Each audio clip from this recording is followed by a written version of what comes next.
Pirates. We are Baltimore. We are San Diego. PNC Park in Pittsburgh, home of the Red Hot Pirates. They've won 7 of their last 8. Final game, 3-game series, Padres and Pittsburgh.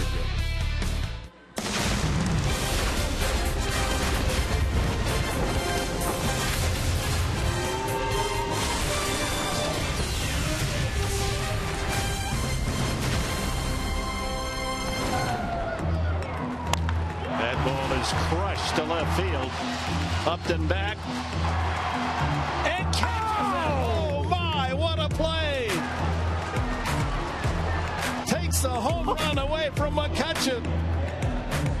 That catch last night by Justin Upton in a 3-2 loss, ranked as one of the top defensive plays of the entire Major League Baseball year. It was a headline defensive play on all the networks last night, but the Padres came up short. 3-2, another one-run defeat. They hand the ball to Andrew Kastner tonight. Oh, for Andrew Kastner, he has got the number of the Pittsburgh Pirates. He's pitching well his last 2 times out as well. It's all about the 2-seamer fastball and the breaking ball. Get him ahead so they can swing and miss. This being his 18th start, last 2 times, 13 innings, 11 hits, only 3 runs. He has struck out 9. But the times, Dick, against these Pittsburgh Pirates, he's been on control, great control on the outside part of the plate to the right-handers, and not afraid to bury that 2-seamer into the right-handers as well. So it's bad swings recently when Andrew Kastner has been on the mound. And for Pittsburgh, Charlie Morton started with 5 wins at the beginning of the season. He's lost 2 of his last 3. The ERA over 11. Opponents hit 386. This is a guy you can get to early. Why the numbers? The sinker has been up. He heavily relies on that sinker. He'll mix in a curveball and very, very rarely a changeup. But if that sinker is up tonight, hopefully the Padres get good results. If he misses wild in the zone, they could have a hit fest tonight. And you want to get to him early. Hey, enough of this Rays Jolly Roger stuff. It's time for the Padres to put their foot down, put their bats up. Padres need some runs, salvage the final game of this 3-game series.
Baseball brought to you by your San Diego Lexus dealer.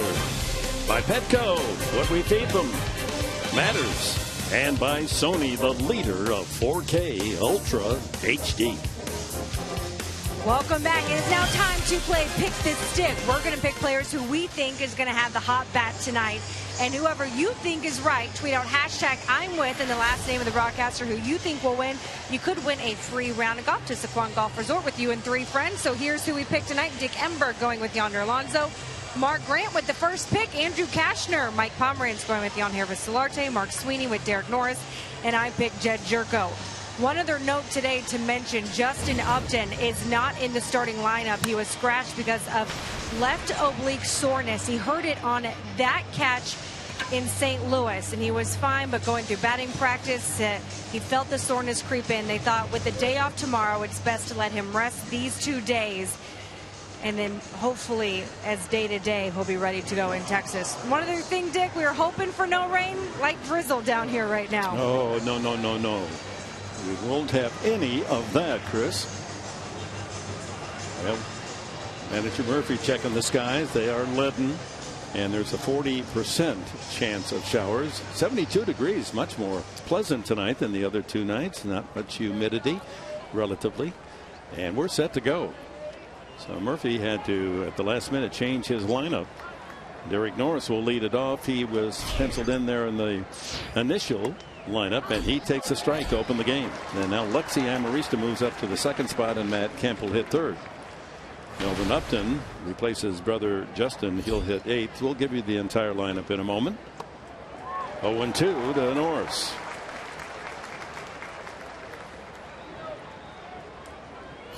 The one other change made by the Padres today, Dale Thayer has been activated. Frank Garces has returned to El Paso.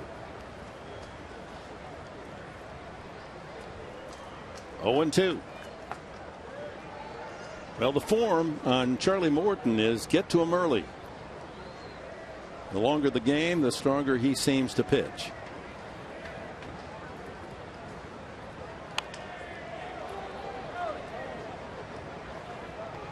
And to that point, 7 2/3 innings of first inning pitching, he's given up 12 runs. Oh, that's, quite frankly, that's giving it up. Potter's got to take advantage of that. Heavy relying on the sinker. He will pitch in with that sinker. 19 hits in the 7 2/3 innings. So let's see. And quite frankly, Dick, there are times when Charlie Morton is on the mound. I talked to some of the Pirate people. At times, he doesn't know where the ball's going. He'll throw balls behind right-handers. He'll throw balls behind left-handers. I mean, he's a regular modern-day Nuke LaLoosh out there sometimes. Oh, hey, almost hit Norris with that one. So it's 3-2. Norris, his average has slipped down to 241. Still leads all major league catchers in extra base hits with 32.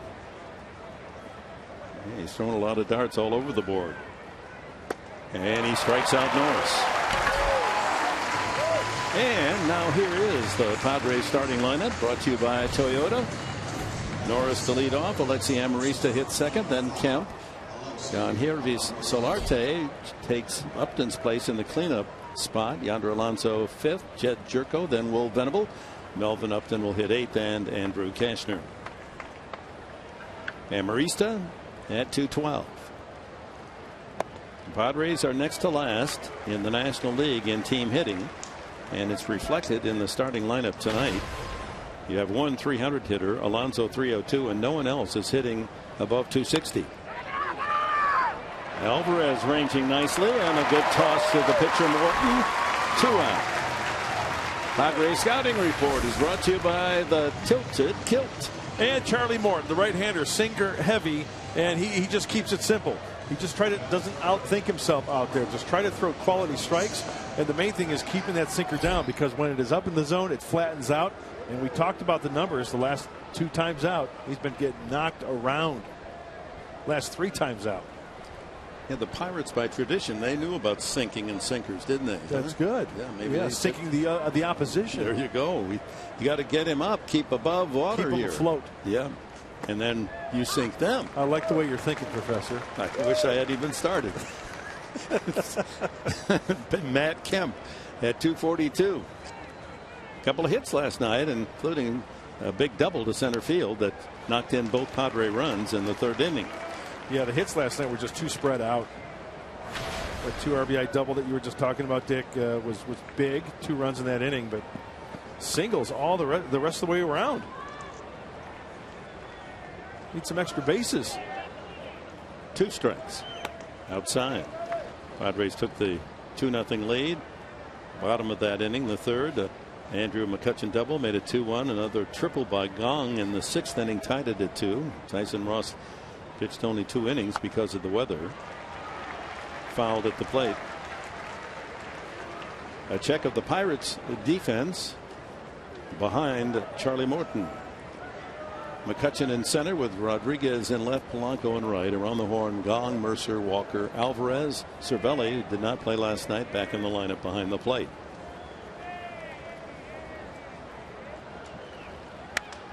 That ball hit pretty well to center field. McCutchen on his horse going back to the center field wall, and it is gone. Touch 'em all. Matt Kemp delivers his 7th home run of the season. His double last night was a line shot over McCutchen's head. This time he went 400 plus into the Garden. And the Padres take a 1-0 lead. And Charlie Morton had him in the hole 1 and 2, and that's a high sinker. Boy, and Matt Kemp did a nice job of getting on top of it. Stay on top of that ball, Matt Kemp. Sends it to the shrubbery. And even the All-Star, the 5-time All-Star, Andrew McCutchen can't get to it. And following him is Solarte. He rips one into the right field corner, and he's into second base with a double. So home run double on successive pitches, and the Padres threaten to get more against Morton here in the first inning. Brings up Yonder Alonso.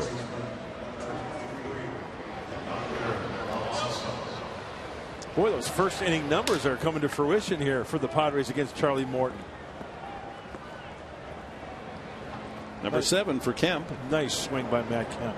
He has been swinging better this week, hasn't he? On the road trip, taking much better cuts. Alonso, as we mentioned earlier, by far and away the Padres' top batting average. And he slices one to left field as the Padres' first ball hunting here against Charlie Morton. He pitched at Petco Park against the Padres and beat them 5-2 back in late May.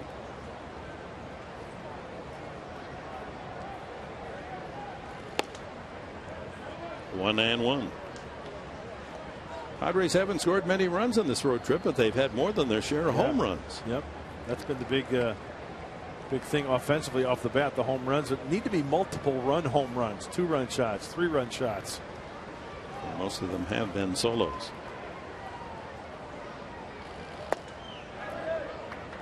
Two balls and a strike to Alonso. 2 out. Solarte at second base. 1-0 Padres on Matt Kemp's 7th home run of the year.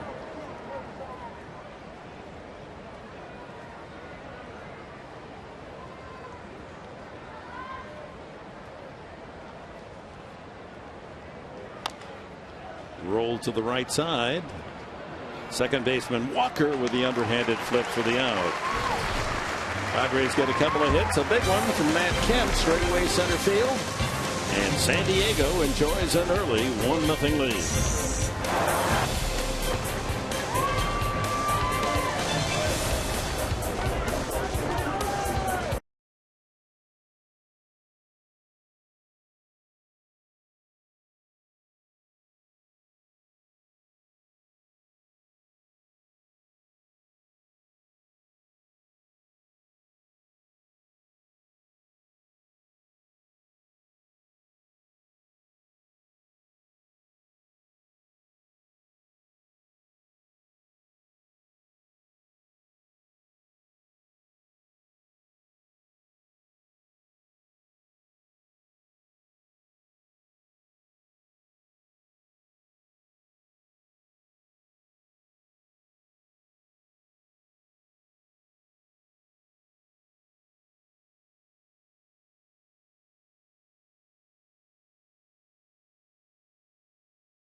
I was like, wow, I can't believe I got to that ball. But, I have seen the replay. It was probably my best catch I ever made.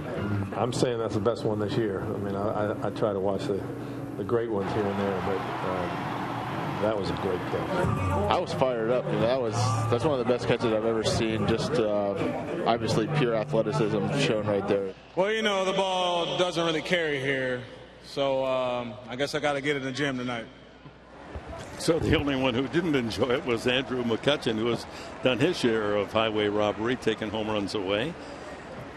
And he blamed the climate here, ball not carrying, and that he needs to get into the gym. But that was just a sensational catch. It made all the not only top tens, the #1 play defensively in all the baseball networks. Okay, Andrew Kastner, 1-0 lead to start things. Polanco, Walker, and McCutchen, bottom of the first. Padres have scored first now in all 3 games of this series. That's in there from Andrew Kastner at 94. He's averaging 95 miles an hour on his fastball. That's the 3rd fastest in the National League on average. At 95, Harvey at 95.9 and Garrett Cole 95.7. Cole here in Pittsburgh. It's such a fluid, easy 95. Free and easy. Like our good friend Andy Ashby would say. How would he say it? Free and easy. But when Andrew gets ahead in the count, opponent's at 268. When he gets behind in the count, it's a 319 average. He backs out of there, but he's standing right on the plate. That ball was pretty tight to the inside corner. 2-2. That's the National League numbers. If you go full Major League, then at least the note that we received today, Matt Harvey has the fastest average, 95.9. It adjusts with each time out. Maybe there's been the opportunity for Harvey since that statistic released. Ground ball right side, edge of the grass, Jerko, 1 away. Pirates lineup is brought to you by Hyundai. Polanco, Walker, the switch hitting second baseman, then McCutchen, who has been torrid, hitting 400 in the last month or so. Then the man from Seoul, North Korea, Gon Cervelli, the catcher, back in the lineup, hitting 297. Alvarez with his power at first base. Mercer at short. Rodriguez, the left fielder, and Charlie Morton on the mound.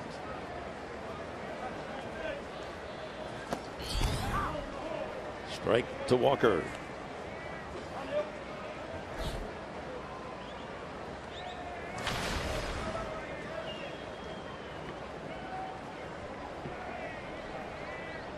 South Korea, did I have him in the wrong Korea? It's all good, Professor. Come on. Certainly don't want to be in that north side. Talking DMZ.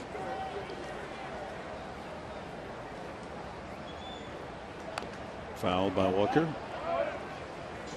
Let's check the scouting report. Oh, Kastner not happy with how he delivered that last pitch. And the scouting report brought to you by the Tilted Kill. Hey, duplicate the last start. Really dealt last time out, and no mistakes behind him. Dick, I think the Padre defense knows that. They can't afford to give up extra outs. That's a fastball, strike 3 at 97. 2 away. The Padres defense brought to you by your San Diego County Ford dealers. Alonso at first base. Let's go reverse around the horn. Jerko at second. Amarista at short. Solarte at third. The outfield, Venable in left. Melvin Upton in center field. And Kempton right. Derek Norris behind the plate handling Kastner. Yeah, no mistakes behind the Conroe Comet. McCutchen in a 14-game hitting streak, his longest ever. Fastball at the knees for a strike. Last 25 home games, hitting 400.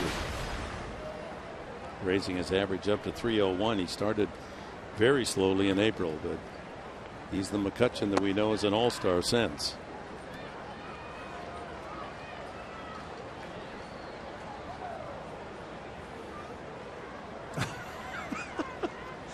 Chris? I lost my umbrella. You okay? How do you lose an umbrella? Day and I used it the other day and it was wet and I didn't want to put it in my purse and then I left it on the ground. It's the struggles.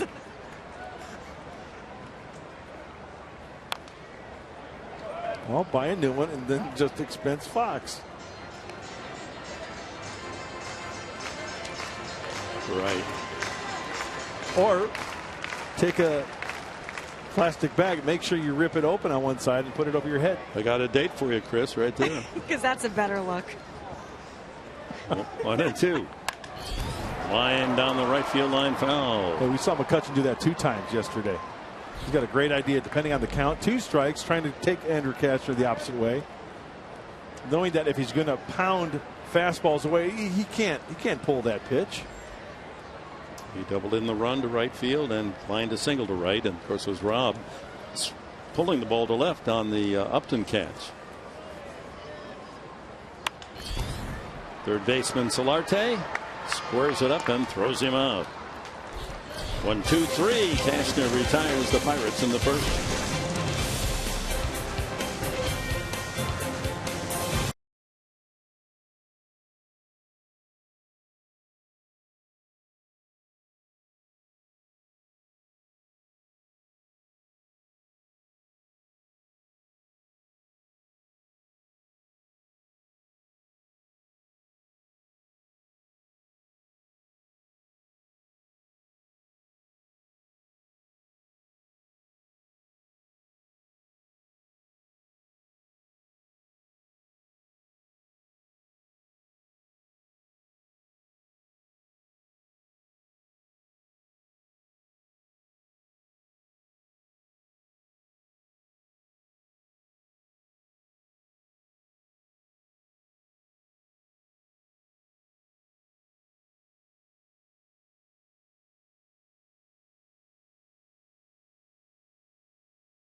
Hashtag SD Data Strong Fan might see themselves in an upcoming telecast again. Brought to you by T-Mobile. Second inning, 1-0, and Jerko swings and drives one deep to left field. Back goes the left fielder to the wall and makes the catch. Rodriguez just kept floating back. Didn't have the opportunity to make the spectacular catch of Upton. And Jerko just half a piece of toast shy of a home run. Is it another high sinker? You bet it is. It's middle in, and Jed just gets under it a little bit. So Sean Rodriguez, he sprints back, and then all of a sudden that ball just kind of gives up and right up against the wall. I like that. What did you say? A piece of toast shy? Yeah. Nice. A little jam on there. That thing's over his glove. I got to talk to him. Yeah. Will Venable at 256. Not a full shift. But shortstop Mercer is only about 10 feet on the shortstop side of the bag. And a night where it's drizzling, that ball isn't going to carry as far. 3-0.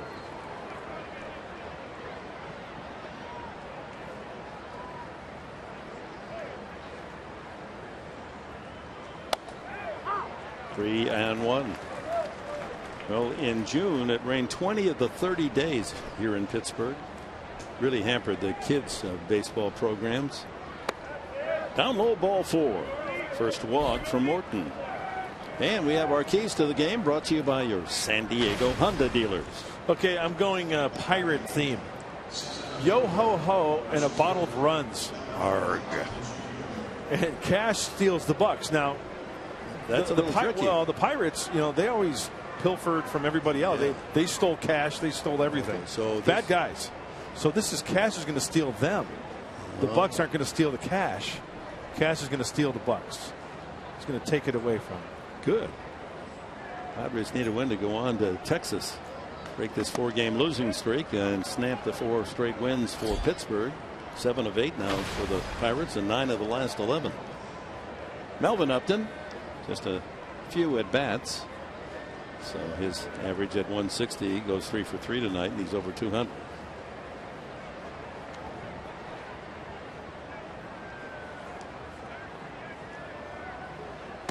Way outside. Good stop by Cervelli, and that's 6 balls out of the last 7 pitches from Charlie Morton. Well, a couple of things here. The sinker is up. Cervelli's out to have a chat. I'd like to see the Padres get a little action going here. Maybe a little first and third action. Cervelli doing all the talking right there. And a 2-0. You talk about hitter's count. Chances are he's going to come with that sinker of his. Morton came over to Pittsburgh in a very successful trade for the Pirates with Atlanta.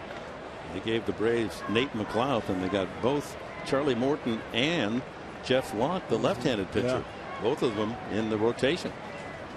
Runner goes, and the ground ball foul. Oh, there you go. Trying to create a little action there. You saw by that last graphic the 75% of the fastball, heavy on the fastball. The 2-seamer from Charlie Morton. 2-1. That was a good spot to try to work the hit and run, figuring that Morton was going to try to get that pitch over. Venable back at first with a good lead.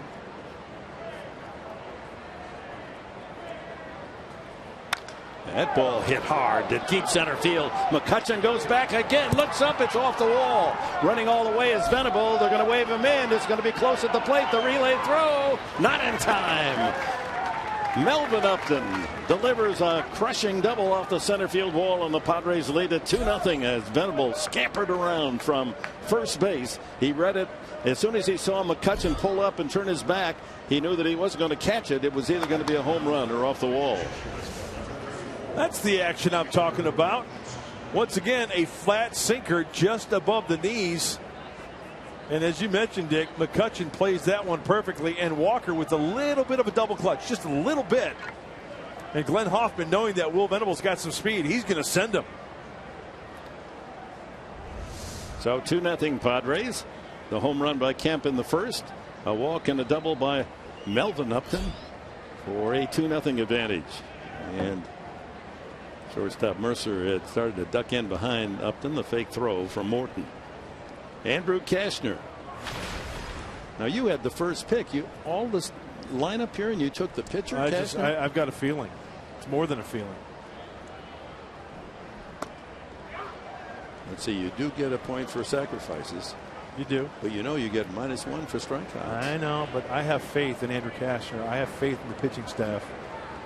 And I was thinking that Charlie Morton, the way he's been throwing, he's been getting that sinker up, and Andrew Kashner can swing the bat a little bit. Sure, he's going to try to get that runner over maybe, but if he elects to swing, I've got faith that this is an RBI situation for Andrew.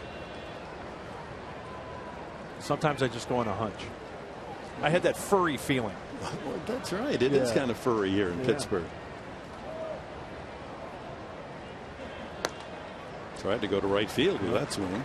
1-2. And with that said, Alvarez way off the line at first base.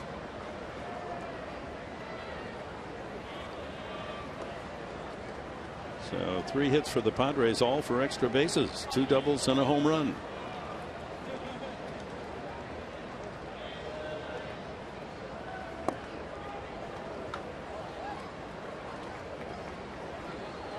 Well, just as we chatted about it last night, this constant drizzle that we experienced throughout the evening last night, and again start tonight. Tough on the pitchers, just a little slippery out there in that center circle. He laid off, and the count is full. Oh, I see. Sacrifice 1 point. Walks at one. Walk is a point as well. Hey, turn over that lineup. Leave it to Derek Norris.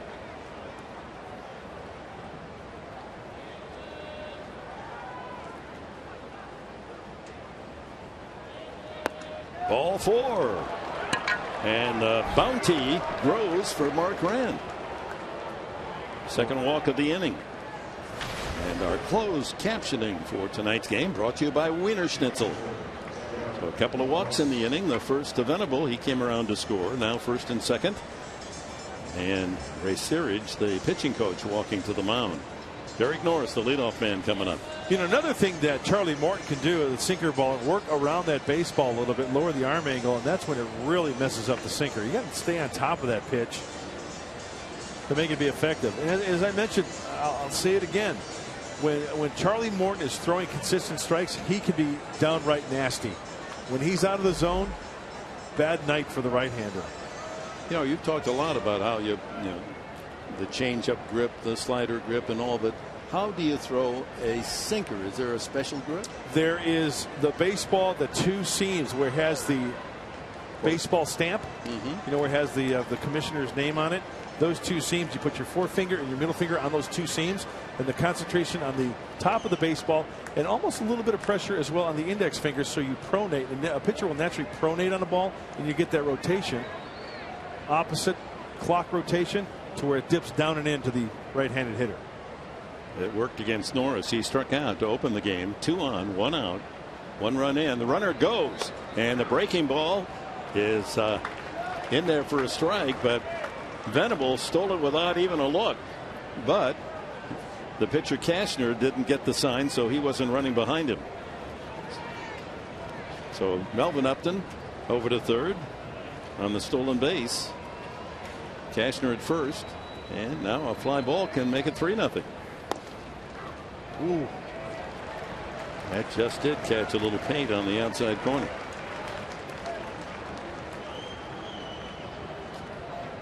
Norris in a 3-way fight for the club RBI lead. He has 45, Kemp 45, and Justin Upton 46.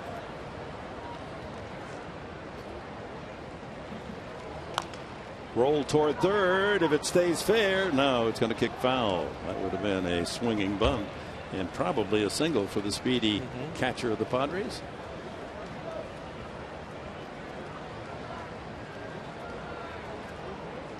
Upton back to third. Cashner retreats to first. Well, for a pitcher who relies heavily on the sinker, a lot of breaking balls, a lot of curveballs that Derek Norris has had back. Now will he try to bury one inside after going soft away, soft away, soft away? Let's see what Cervelli puts down here. Looks like he's going to set up inside. Strike 3 called. So Norris has struck out both at bats. That'll bring up Alexi Amarista. It was a two-seamer. He wanted it in, but watch Cervelli. He goes out there and frames it. Yeah, that looks like a strike. Well, it was high enough. Not really sure.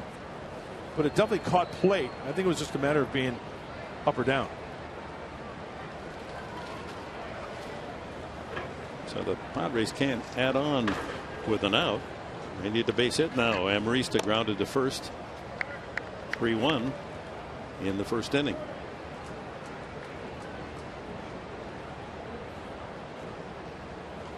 Does a good job with runners in scoring position. His average 273. That's 61 points above his overall average.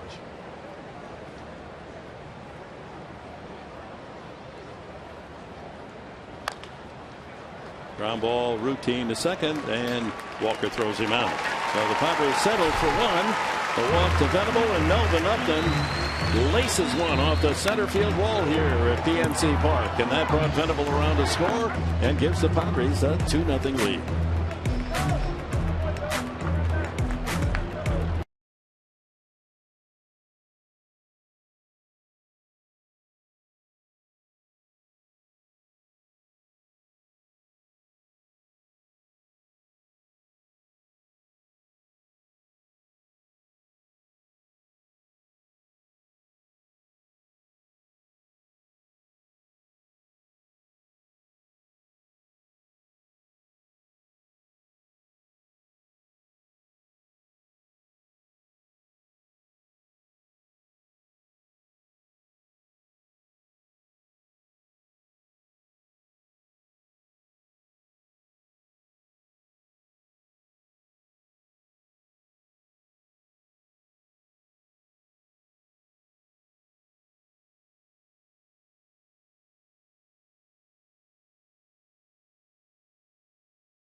inside PNC Stadium along the Roberto Clemente Bridge, which crosses over the Allegheny River.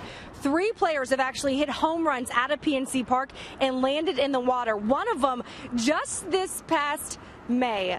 But it didn't actually land in the water. Here's why. Pedro Alvarez against the Twins hits this mammoth home run, 446 feet, and it lands in a boat, not even the water. So watch out, all you fishermen out there.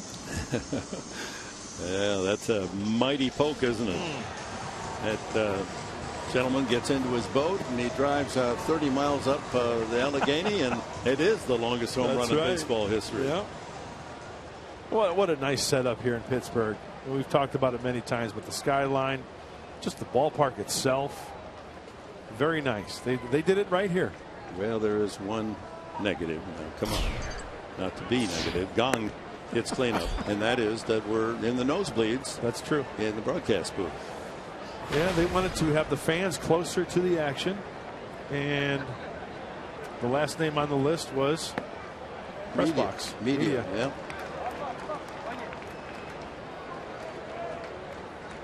And you adjust to the height, but there's certain balls that are hit around home plate or low pitches that are low, or hits that are low line drives that are tough to read. Did that ball hit the grass, or is that a low line drive? But enough complaining. Hey, we're in a major league ballpark in a beautiful view of the city of Pittsburgh. I got my buddy here, my pal. Thumbs up. Mr. Positive. It's all good. Yeah, the glass isn't half full with Mark Grant. It's 3/4 full. He did take a sip. 3-1, the gong. And the count full. Good pitch. Andrew needs a quick inning here after Padres taking a 2-0 lead. Gong, then Cervelli and Alvarez for the Buccos.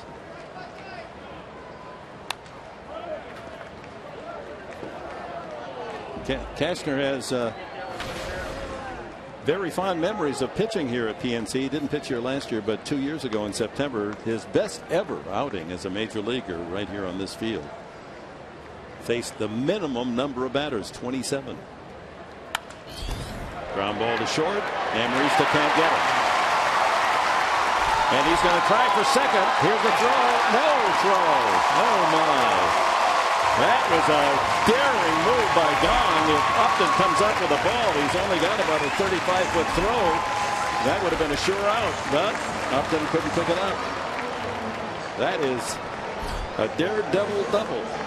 You know, as soon as Alexi touched this ball there, I looked at Gong and he was only halfway down. It would have been quite a race, quite a play at first. Now, here's the second effort. Melvin cannot come up with it. And when Melvin touches the baseball, like you said, Dick, a good throw would have had him at second base.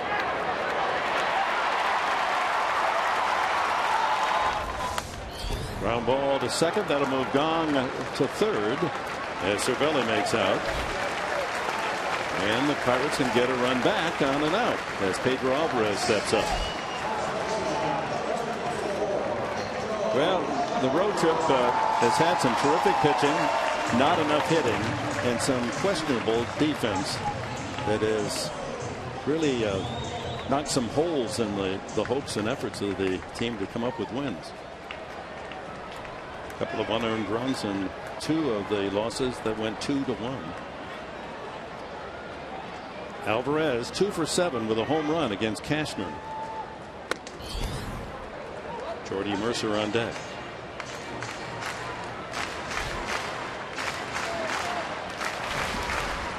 Alvarez with a walk-off single to win the opening game of this series, 2-1. And a line drive to left. Venable charges. Tagging is gone. Here comes the throw. It's way offline. 2-1.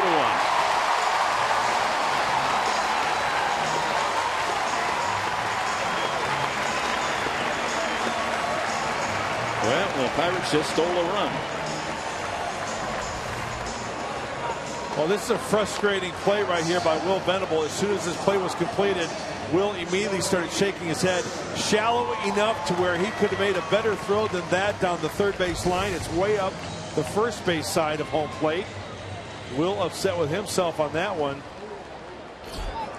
Well, Gong able to manage a double out of a single. And then scores on a line drive to left, and the line drive brought Venable coming in on the run, so he had all of his momentum behind the throw. Yeah, he was visibly upset.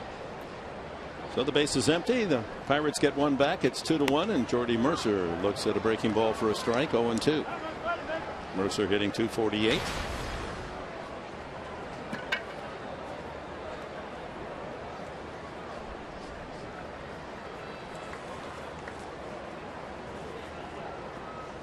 Swing and a miss, strike 3. Second strikeout for Cashner. But Pittsburgh gets a run back. It's 2-1 San Diego.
And tonight's game presented in HD by Sony 4K.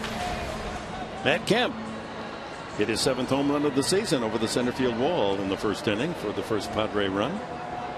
Solarte and Alonso to follow here in the top of the 3rd. Charlie Morton has used 41 pitches to get through the first 2 innings.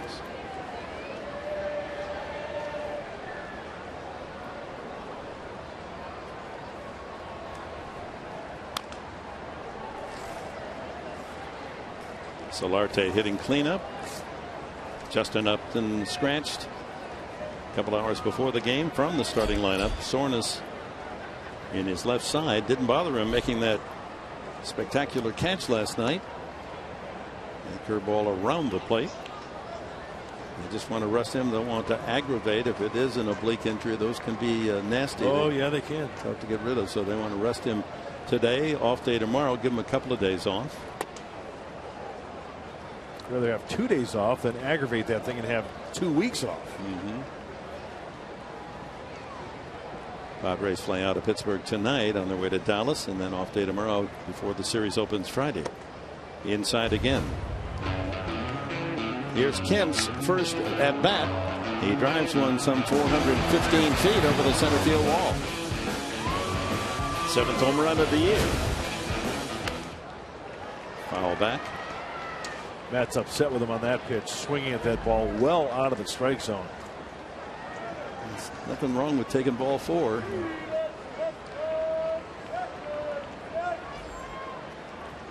Apparently the drizzle has ceased. Ground ball left side. On deep at 3rd. Got a good arm. 1 away.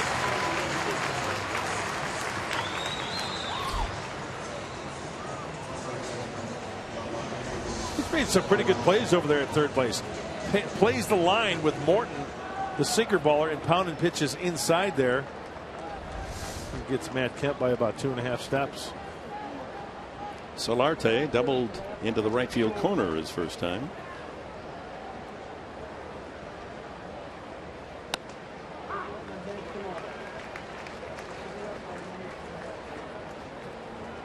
The Pirates start tonight. They gained a game and a half last night on the Cardinals, who lost a doubleheader in Chicago. So Pittsburgh now only 4.5 out in the NL Central. Best record of the season, 15 games above 500. That kicks foul.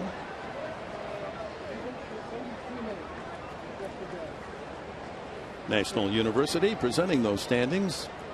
St. Louis now 4.5 in front of the Pirates. The Cubs are 7.5 back. Cincinnati, though only 6 games under 500, 15 games off the lead in Milwaukee. Had an 8-game winning streak, Milwaukee. So if the Brewers can do it, why can't the Padres? Exactly. Huh? Get that streak. 10 out of 12, 14 out of 16. Get back in the race. Padres start tonight 8.5 off the Dodgers lead.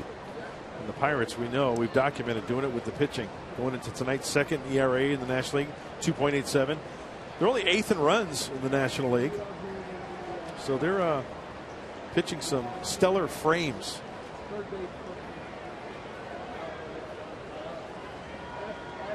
A lot of down and in to Solarte. Cervelli called time on that one. Last 17 games here at home, Pirates ERA is 1.9. So the Padres got their 2 runs above the average as Solarte swings and misses. Third strikeout for Morton. Brings up Alonso, who grounded to second. Even though Morton won that one up and in, Cervelli was set up way up and in. He misses up and away. And Solarte can't catch up to it.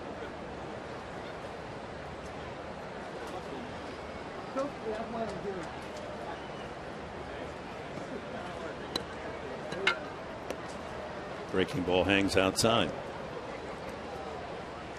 So 0 for 1 tonight. So on the season, Alonso, the only Padre 300 hitter, right at the 300 mark. Ground ball snared by Alvarez, and 3-1 on the putout. A 1-2-3 inning for Charlie Morton. Middle of the third. 2-1 San Diego.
Thank you, Mike.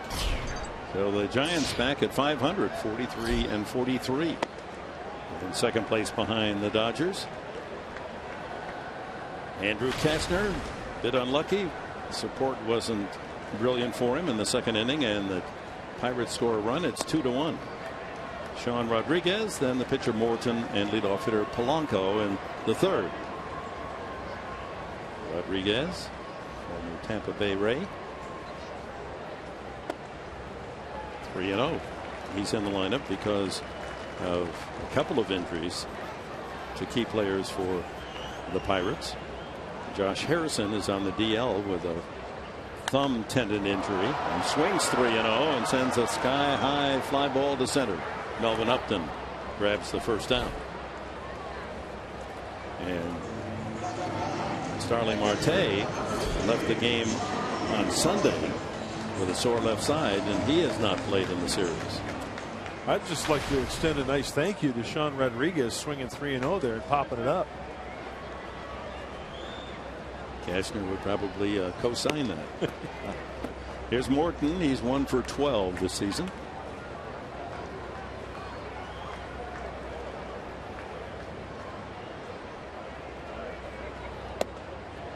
Back to that game 2 years ago in September. Kastner allowed only one hit, Jose Tabata, in the seventh inning. And I can't recall if it was a double play, maybe, because at the end of the game he'd faced only 27 batters. Tough chance. Kastner's got the arm, though, to throw out Morton.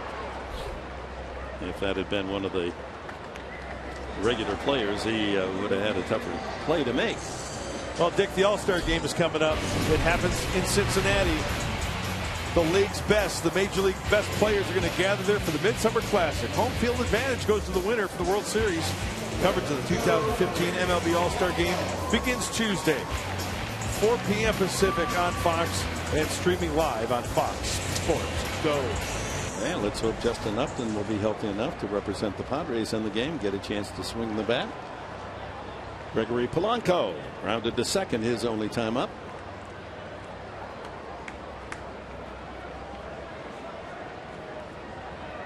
This is the date, July 8th, of one of the most famous All-Star games.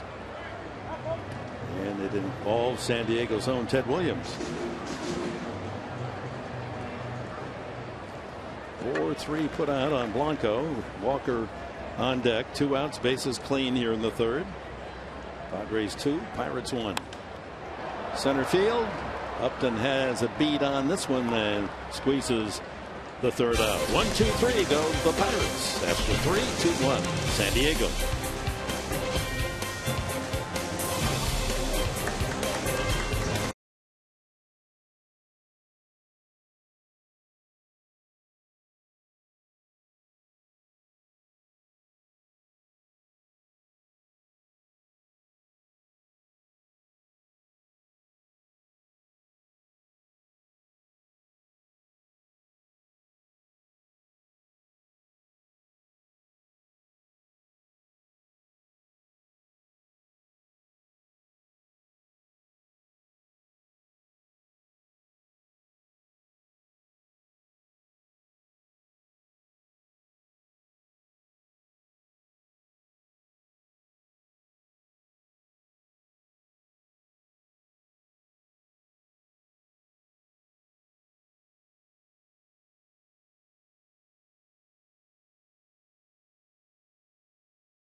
Welcome back to Pittsburgh, top of the fourth, and the Padres lead it 2-1. Thought we would take a trip to the famous Primanti Brothers sandwich shop.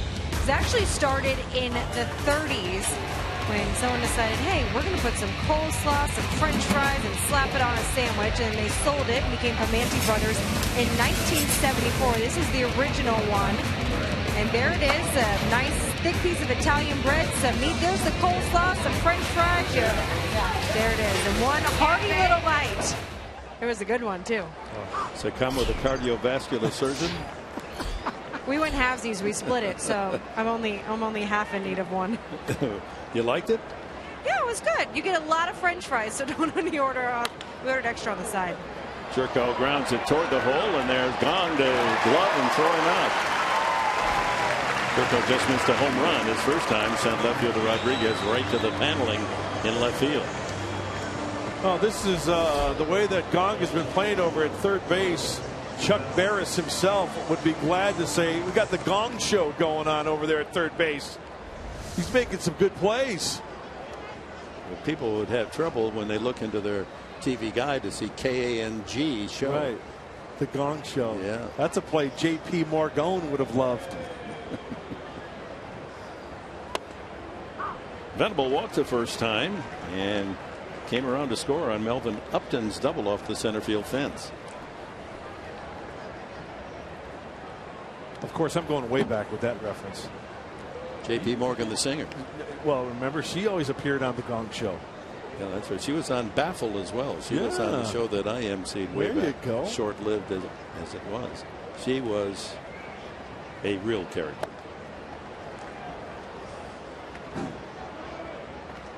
The unknown comic. Gene, the dancing machine. How about Will Venable tie into one and dance around the bases here? He's worked the count to 3-1. He walked on a 3-1 pitch his last time.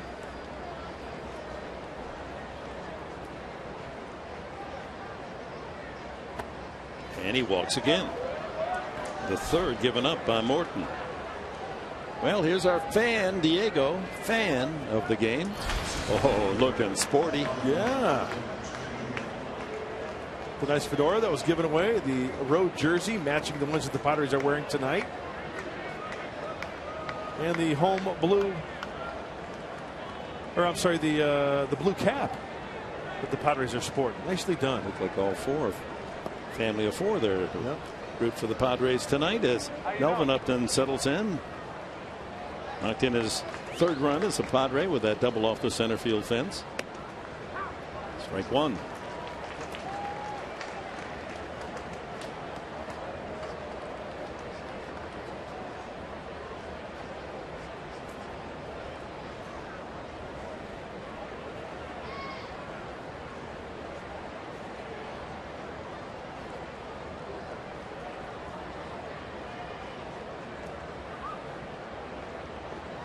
Venable has 6 steals, 6 home runs, 6 stolen bases.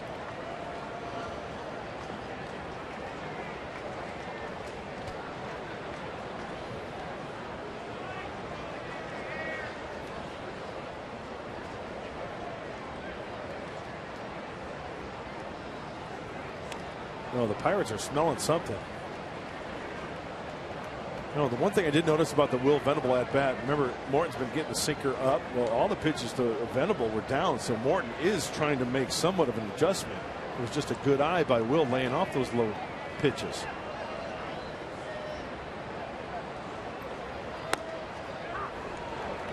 Yeah, it's a perfect pitch, knee high, right on the edge. 0-2.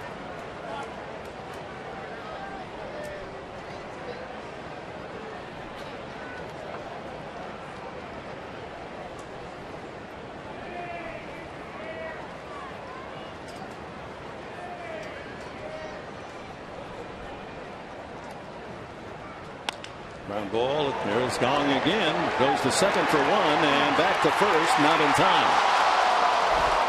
Upton runs too well. Able to leg it out for the fielder's choice, and a good job by Venable going into the second baseman Walker. Dick, you got that right. Will Venable went in hard. Good clean slide. Spikes were down. Hands were down. Going to the third base side of that bag because that's where Walker was. Yeah, some high fives for Will Venable in the dugout, keeping the inning alive. Good hustle by Melvin Upton to deny the double play, and that'll get the pitcher's spot out of the way. Not that Cashner can't hit. No. Ball gets away, and Upton will advance to second base. That'll be an error on the pitcher Morton.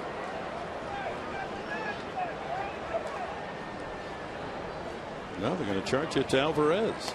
Yeah, I think if we take another look, let's see where this ball goes. Yeah, right to the breadbasket, right in the breadbasket, right in front of Alvarez. He cannot handle it. Yeah, I thought at first it was a bad throw as well. He was trying to tag before he caught the ball. Yeah. So Upton in scoring position. Cashner can help himself. Shortens up, but sacrifice isn't really what I think Pat Murphy has in mind here. Swing the bat. Let's get another run.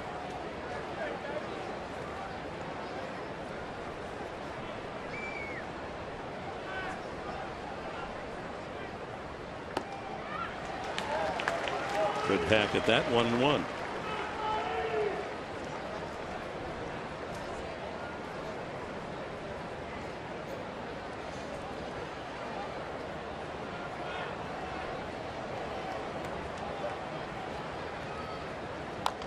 Fouled at the plate. 1-2. Well, he bunts for a base hit, but still the run hasn't scored. You've moved Upton up, and if he's successful, you're first and third, and you rely on Norris. But you hope that Cashner might just do the job himself. Upton ready to go with 2 outs. Padres with a 2-1 lead.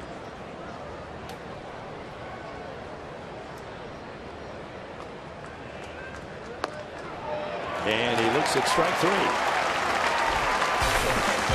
Nothing for the Padres in the 4th. Here come the Pirates. Walker will lead it off.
Trucks, and I love these, especially when Padres snatch them back from the opposition. Back in May, Will Venable taking one away from Mike Trout in Anaheim.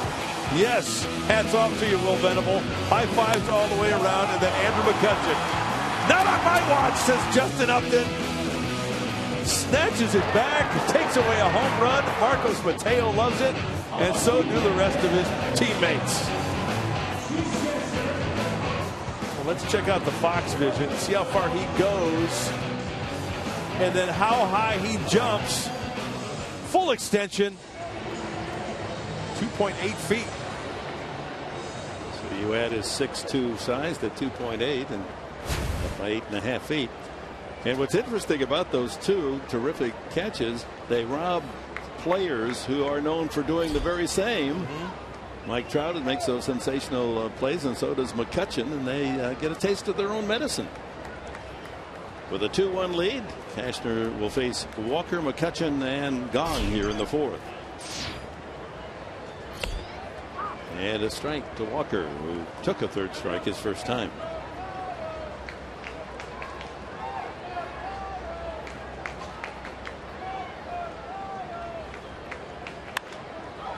Left field slicing away from Venable, and that's going to be just out of his reach into the slice of stands that angles out toward the foul line.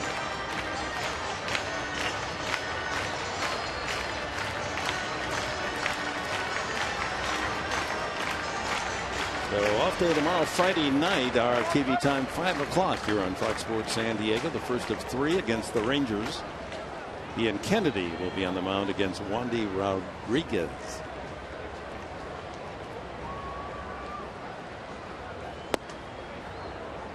.94 in the fastball. Didn't miss by much. Last 10 games, Walker at a .395 pace. RBI per game. And inside again. And a bit low.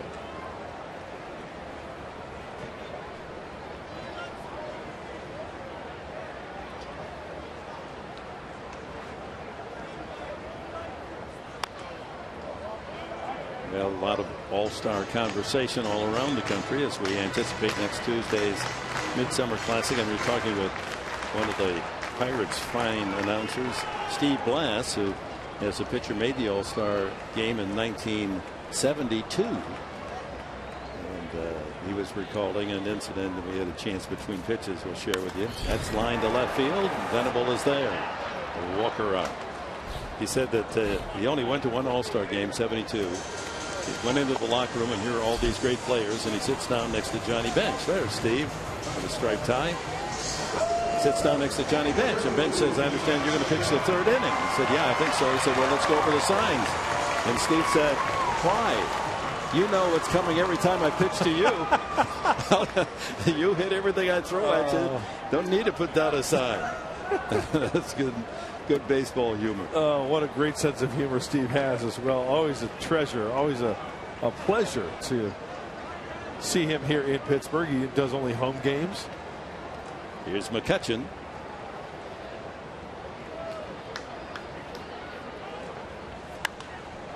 High in the air. He just missed that. From right field comes Kemp to make the catch for the second out. I remember Tony Gwynn talking about going to the All-Star game and the banquets and all. He always sat next to Rod Carew, one of the greatest left-handed hitters of that generation. And you know the amazing thing about Tony, and I know you'll agree with me, but I've mentioned this before, even though he put up the numbers and won the awards and the recognition and all the All-Stars, Tony was still that aw shucks kind of guy. Yeah, he was a fan. He was. It's a great quality. One of the many reasons why we all loved him. He would say, wow, Rod Carew's here. Or, you know, wow, Hank Aaron. That's just the way he was. Another fly ball. Got to hurry, Will Venable. And Amarista goes out and takes it right out of Venable's shoes. What a play by Little Ninja. He just didn't give up on it, and that was going to fall for a blue pit.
4.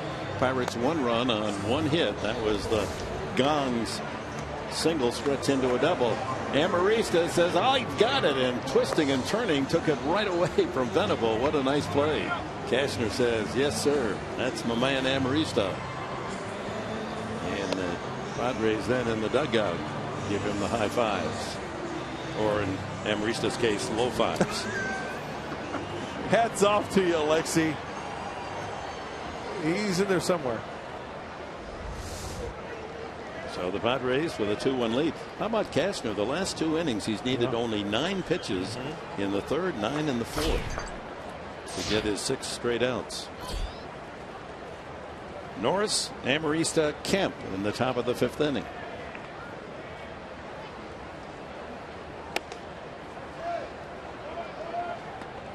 Getaway days, you always appreciate fast-paced games. How about a couple of days ago when Toronto and the White Sox, Chris Sale and Mark Burley went 1 hour and 54 minutes. That's incredible. Complete a game. That is really incredible. It's like the old days when Randy Jones, they'd have a 135 game. Yeah.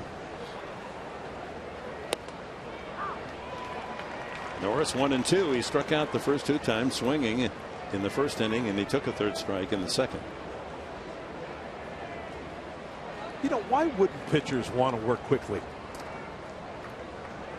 I wish I could answer that. I think everyone would appreciate that. I mean, the players behind the pitcher like a fast-paced game. Fans like a fast-paced game. And as announcers like a fast-paced game. Yes, and as a pitcher, wouldn't you want to try to find your groove by doing something quickly and more often, rather than just lollygagging around the mound? Because when you lollygag, it makes you a lollygagger. That's a very good point. I never thought about it. If you're lollygagging, you're a lollygagger. You're stamped as a lollygagger. That's right. Does it ever go away? Pick up the pace. Where you weren't a lollygagger. No, I got it done quickly. Because good, bad, and different. They took you out quickly, I mean, or because you just pitched quickly. I was horrible quickly. Is that even grammatically correct? Doesn't matter. Boy, Morton all over the map this at bat with Derek Norris. In, up and away. Now the count full. All over the place. Up the middle, base hit. Solidly struck by Derek Norris, and the leadoff man is on. That's the 4th Padre hit. That's a great at-bat by Derek. I mean, when a pitcher, I don't want to say effectively wild, but when he's around the zone as much and out of the zone as Morton is, he's got to really be quick and recognize that pitch middle in and turn on it nicely.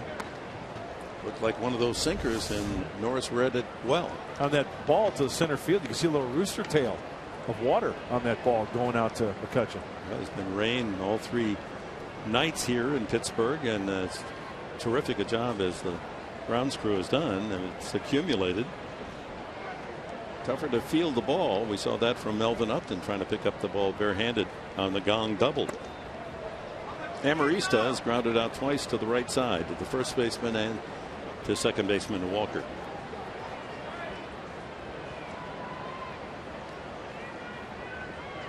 Yeah, we want to say hello to the thousands and thousands, well over 100,000 fans at the Comic-Con at the San Diego Convention Center, and some of those may be wandering back to their hotel rooms and turning on the TV.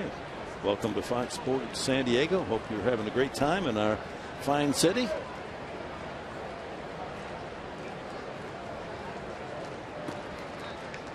They had an event here. It's kind of like Comic-Con. What do they call it? Fuzzy, or what do they call it? Furry. Furry. Well, fuzzy, furry. Yeah. You met all kinds of new friends today. And basically, as I understand it, it's just a convention of people that go out and buy expensive costumes that look like cats and dogs and things like that. Is that right? Yeah, and then they walk around town, meet people like you. Am I right? You are right. Furry. That's it. I mean, it's also ludicrous that you never know what you're going to get when you come to the ballpark, and you never know what you're going to get when you come to Pittsburgh in July. convention. Are they all going? They all meet in their outfits in a convention form? I think so. They vote on the best outfit? I'm sure they have that category. 2-2, and a looper to left field toward the line goes Rodriguez. He's got room in that corner for the first out. Okay, Dick, here we go. We've got the All-Star final vote. Here are the candidates. You can vote till Friday, and you know what, Dick? Here we go. I'm gonna give you a first hand. Johnny Cueto is in first place. Guess who's in second?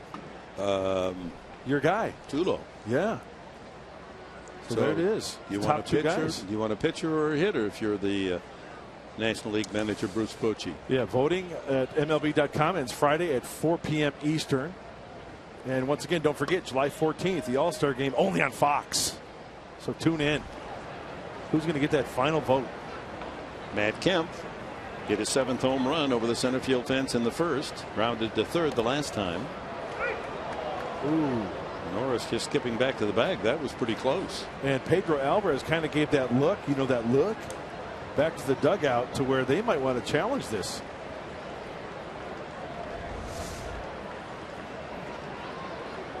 Kind of misstep here. No, he's back. Unless he came off the base. It doesn't look like he did. Adrian Johnson there to make the call. Yeah, I thought he was saying. I didn't even think that was close.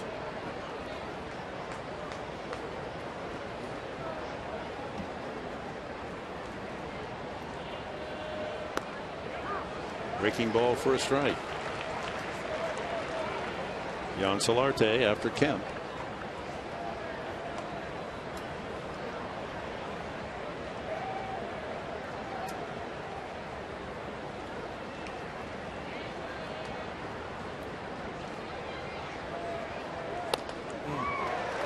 That one right through his swing at 92. Yeah, and Morton missed on that one. He wanted to try to bury it inside and leaked down the middle of the plate as Yangervis Solarte waits on deck.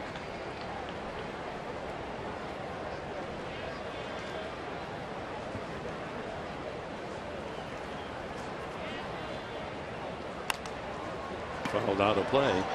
But just so fans know, I think that I'm just not making this up about the furries. That one furry looked like Pluto came on the bus. He wanted to go to the ballpark with us. He was following you around. He thought you were a fire hydrant.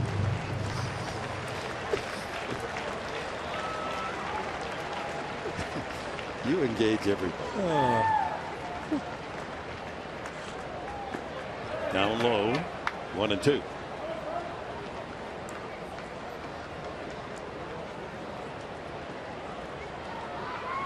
This game is taking very much the same form as the previous two here in Pittsburgh. The Padres get a slender early lead, and the Pirates peck away. It's 2-1 San Diego now. They need to add on. Another foul at the plate. That's what happens when a pitcher is on with his sinker and he buries it inside. You'll get it off the shin, off the foot. The Padres last year very successful in one-run games, 17-9, but in the minus pool this year. See him bury that in the movement, the two-seamer out of the hand of Morton.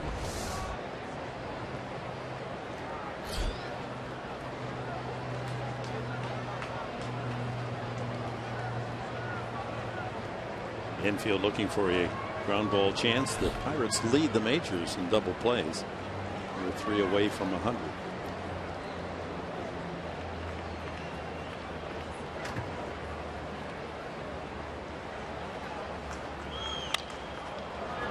Center field, McCutcheon. Norris back to first. Hey, join the Padres on Saturday, July 25th for a post-game concert by Grammy Award-winning artist Nelly. That's right. Performance is free to all fans with a ticket to that night's game. The game, of course, is against the Miami Marlins. First pitch is at 5:40. So buy your tickets today at Padres.com/BNISD. That's Padres.com/BNISD. Well, I know you're a big fan of Nelly. Oh. You'll have your family there to enjoy that concert. Solarte with a runner going. And an easy ground ball right to Alvarez at the bag, and that'll end the inning. Halfway mark in this one. 2-1 San Diego.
That's our theme here on Fox Sports San Diego. Say it like we mean it.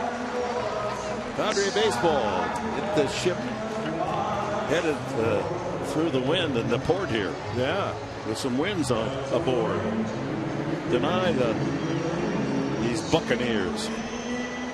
Cervelli, Alvarez, and Mercer to hit in the bottom of the 5th inning. Only one hit allowed by Andrew Kastner. And that was Jung Ho Gong, who grounded one off the glove of Amarista that rolled out into shallow center field. And Gong, for whatever reason, a major gamble, tried to stretch it into a double, and it worked.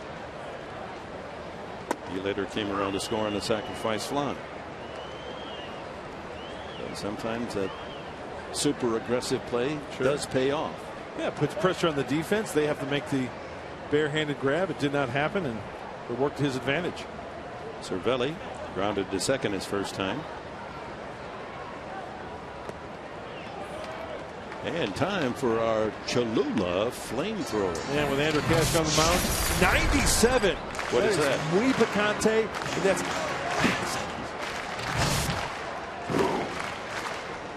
Don't breathe on me anymore. Just burned my right shoulder pad. That's bringing it at 97 with movement. 2-1 to Cervelli. 297 for much of the All-Star balloting. He was right there for National League catcher with Buster Posey. Didn't make the team. Yasmani Grandal was the second catcher named to the National League Stars. See where Grandal homered last night.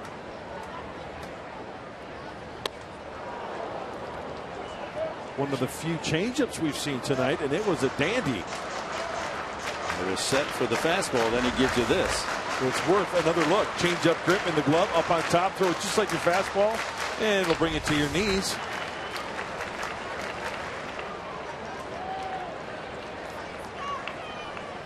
Two and two to the former Yankee. Strike three call for Kastner, his third strikeout. Andrew Kastner has been making some big-time pitches. He is around the plate. He's being aggressive. No walks from the right-hander, and that is straight paint on the outside corner to the Pirate catcher after throwing a nasty changeup. A nice sequence of pitches for Andrew. It's now 10 retired in a row for Cashner since the double by Gong back in the second.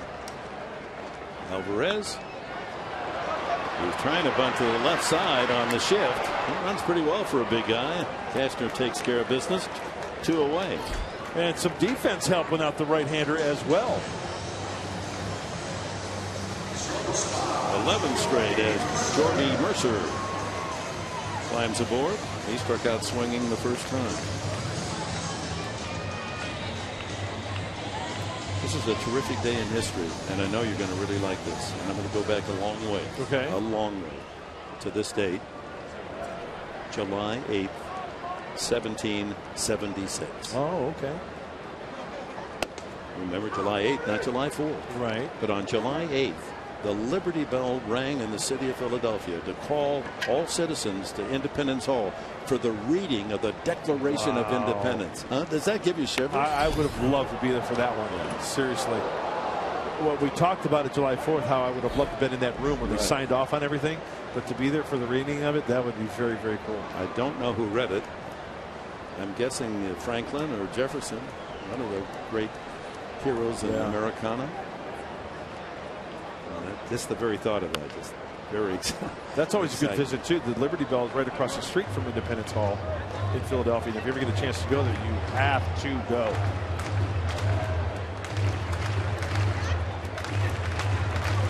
I think it was read by Snoop Dogg. No? No. Snoop Dogg was one of those guys that you were hanging around with at the hotel, those furry guys. And Cashner rolling along, another strikeout, and he has moved down 12 bucks in a row.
Matt Kemp in the first inning with his 7th home run of the season.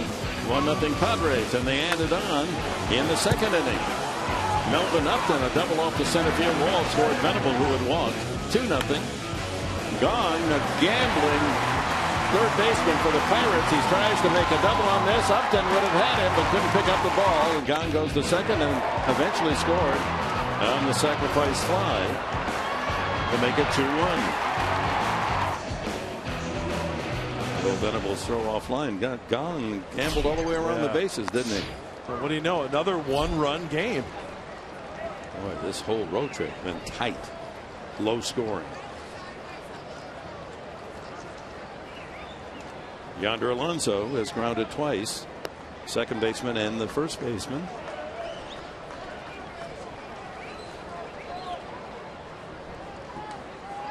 This road trip started in St. Louis. A 3-3 tie going into extra innings, and Venables' pinch hit home run won it for the Padres 5-3.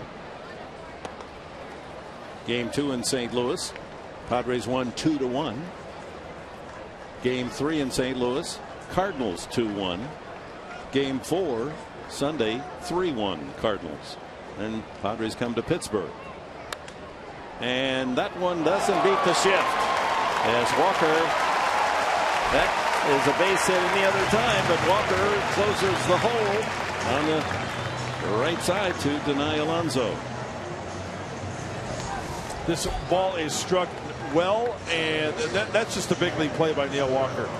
Plenty of time to gather himself up to his feet, and nothing that Yonder Alonso can change right there. He hit it squarely, and Walker made the nice play. There just isn't a 3.5 hole with that shift on. That'll bring up Jerko. Flirted with a home run his first time up, all the way to the left field wall, caught by Rodriguez. Grounded to third his last time. And just to finish the scoring here in Pittsburgh, Pittsburgh wins 2-1 and 3-2. So every game has been tight. Every game featured outstanding pitching. Angels in the outfield for the Padres, not there. Just need that one hit, one timely hit. Yeah, you're doing fine. So who's going to make the mistake, whether it's defensively or pitching? Capitalize on that big hit. Yeah. Take that extra base. Line drive, that'll fall into left field for a base hit. Jerko, like Kemp, this road trip, swinging the bat very well. And his fans and friends and family from West Virginia are here to cheer him on. Let's check it out. Out of the hand of Morton. It's a breaking ball. And Jet, he's out in front of a little bit, but it doesn't look like he's totally fooled on that. Stayed back enough and put a good swing on it, on that breaking ball, speeding up his bat for the single. Keeping his eye on the ball. That before they sent him to El Paso, he was opening that front shoulder. Yes, he was. Exposing that front side big time, the shoulder and the hip. Third at bat for Venable, but not an official at bat. He's walked both times. Scored a run in the second on Upton's double, Melvin Upton. Justin Upton sitting out this game. Soreness on the rib cage. Alvarez makes a good play there, and will get the lead runner. Safe at first is Venable. Well, remember the knock on Alvarez last year and this year about having trouble throwing to the bases? Kind of like in baseball, it's called the thing. I'll tell you what, Alvarez on this play, no thing at all. One thing in mind, spinning towards his left-hand side and firing a P, a perfect strike to second base. Venable safe on the fielder's choice. And here's Melvin Upton. The RBI double and safe on the fielder's choice himself. And it throws away again. That's 2 on Morton tonight, and that'll move Venable into scoring position. Will it take the bat out of the hands of Upton with first base open and the pitcher due next?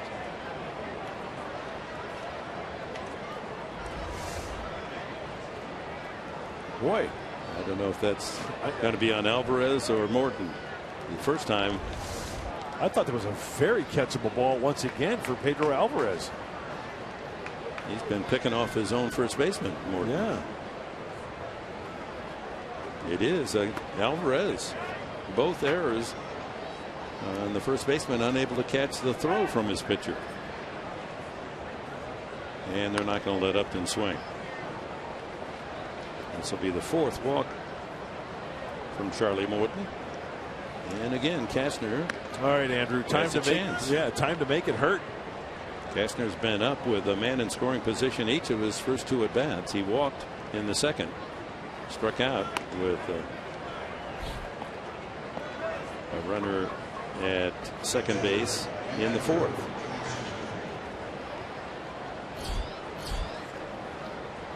See the workload for Charlie Morton early in the second inning, 22 pitches. Other than that, pretty good. 2 19s in the first and the 5th.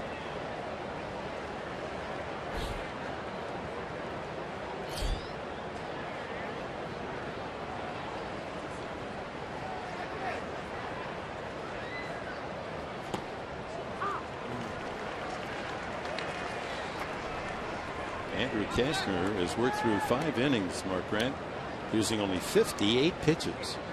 Yeah, he's doing a fine job out on that hill.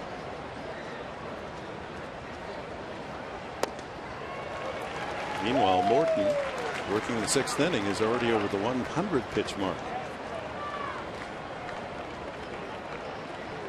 2 strikes on Cashner. Venable at second, Upton at first.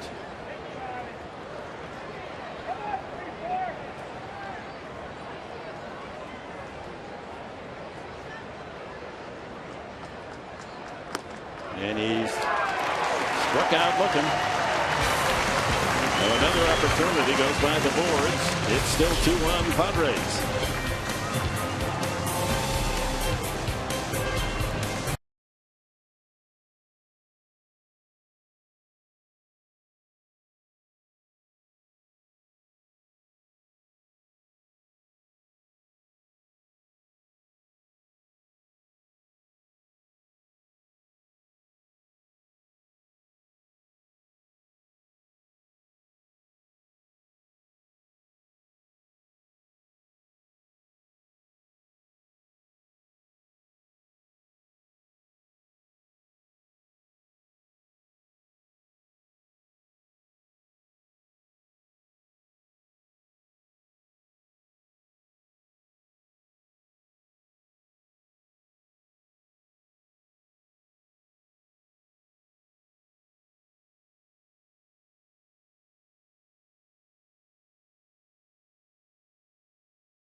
Williams swings, has a high drive, going deep, deep. It is a home run against the tip top of the right field stand. On this very date in 1941, one of the most famous of all All-Star games, 22-year-old San Diegan Ted Williams hit that 3-run home run with 2 outs in the 9th inning to give the American League a 7-5 win. 22 years old. And went on, of course, to hit 406. And on to hit 521 home runs, all the while serving 5 years military service. As we go to the bottom of the 6th inning, Rodriguez swings and fouls it back. And there's more about that 1941 All-Star game that makes it interesting. Before Williams hit that home run, and of course he is identified with that 1941 game, Archie Vaughan of the Pittsburgh Pirates. Right. Foul ball. Had become the first man in All-Star history to hit 2 home runs in a game. Archie Vaughan was going to be the Pirate star, was going to be the hero of the game, and he got erased by Williams by 1 swing. Dramatic home run. And there was another first in that All-Star game as Cashner hit on the count, 2 strikes. And strike 3 call. That's his 5th, and 13 retired in order. It was the first time brothers had played in the All-Star game. Was it the DiMaggio? Yes, Dominic and Joe DiMaggio. So a lot happened in that 1941 game. Joe, of course, with the Yankees, and Dominic with the Red Sox? Correct. He's the one, he wore glasses, didn't he? Yes, he did. The little professor, they called him. Yeah. Well, here's Steve Lombardozzi, the pinch hit for Charlie Morton. Tell you what, folks, Andrew Cashner is dealing. Call a friend, call a neighbor. Tell them there's a big league ball game going on, and the Conroe Comet is throwing comets tonight. And the only base hit was off the glove of Alexi Amarista. By the mound, Amarista charges and throws out Lombardozzi. I was just about to say, Andrew, keep that bare hand by your side. Don't try to stab at that one. Let your middle infielders get to it. And Solarte doing a little cleaning service there, getting his right-hander. Let's take a look. Let's fastball up the middle. Watch him kind of grab. Hey, no. Don't do that. Alexi will take care of it. So Morton out of the game. 105 pitches to work 6 innings, giving up the 2 earned runs. 5 hits. Walked 4, struck out 5. So top of the order, Gregory Polanco is grounded out and fly to center.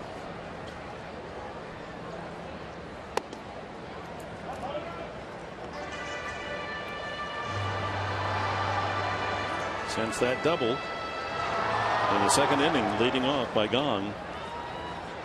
14 straight outs. Cashner in command. He's firing at 94, a strike.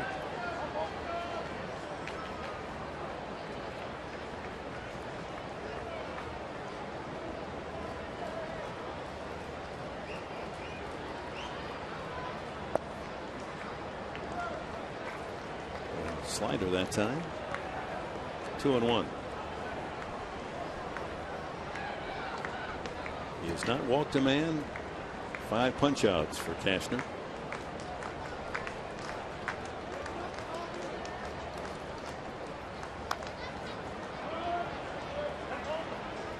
That levels the count. 2-1 Padres, a tight one again here in Pittsburgh.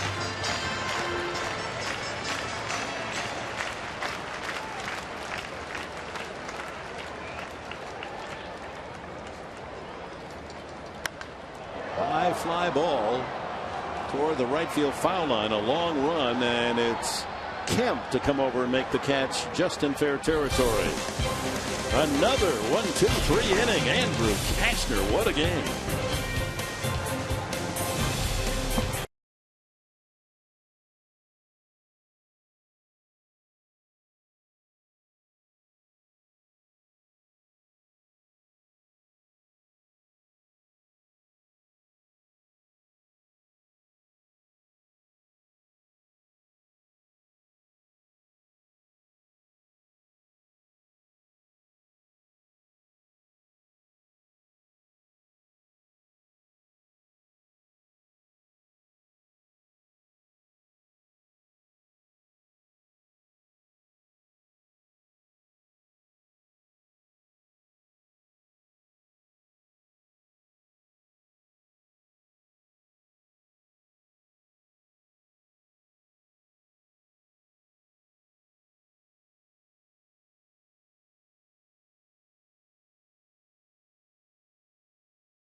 $13.60.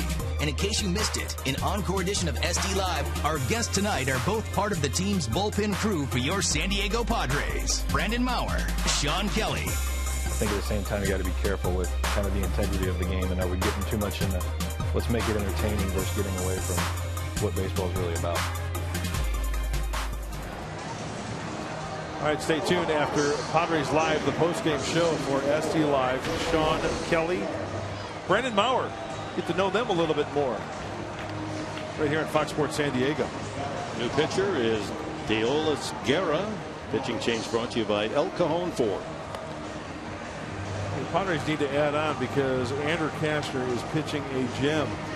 Only the 4th game for Deolis Guerra. And righties are having their way with him. A .429 clip. He's just had a couple of appearances. This is his 4th to be exact. He basically throws a changeup, a fastball, and a curveball.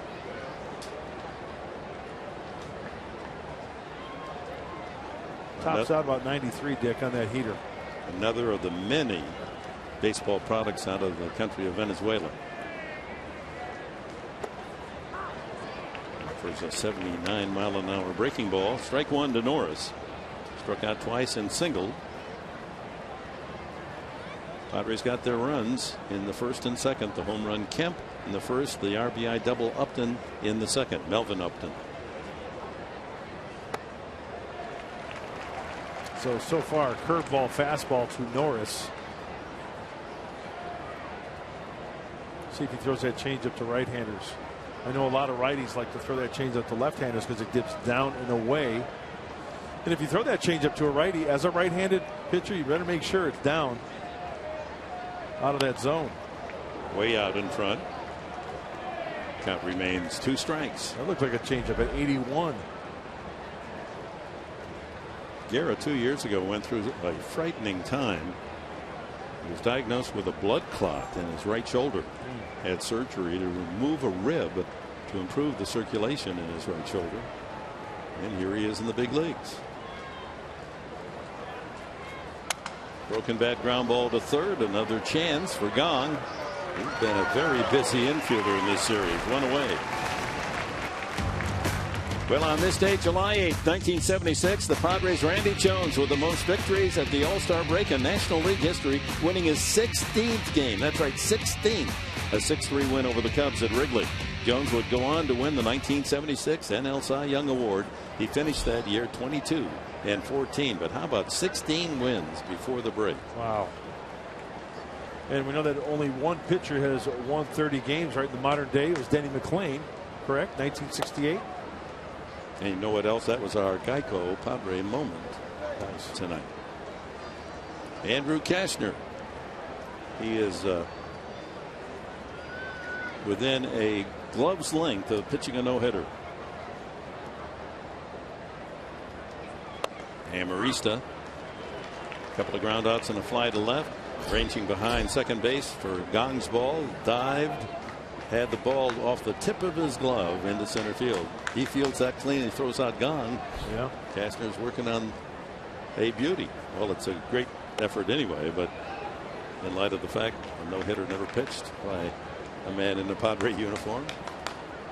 Kastner, who went 9 innings in that 2-0 shutout back in September 2013, allowing just 1 hit, facing 27 batters. He's faced only 1 over the minimum tonight. High fly ball, shallow in left center. Rodriguez with the catch.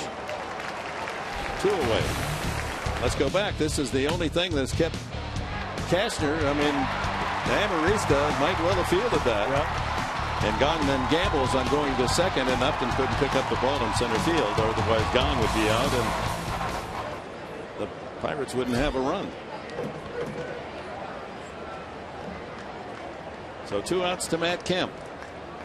Kemp got the Padres on the board in the first inning with a solo blast over the center field fence. Home run number 7. He's grounded to third, fly to center field since. They put the shift on Kemp. Second baseman Walker over on the shortstop side.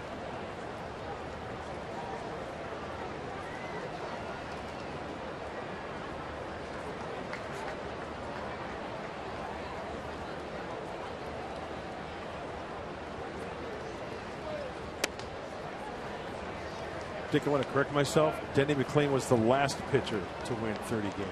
Other pitchers have done it back in the day, long time ago. But the last pitcher to win 30 games was Denny 68. McLain. Right. Imagine that, winning 30 games. Hey, just winning 20. 2-1 off speed on the 2-0 pitch, changeup. Good changeup from Guerra.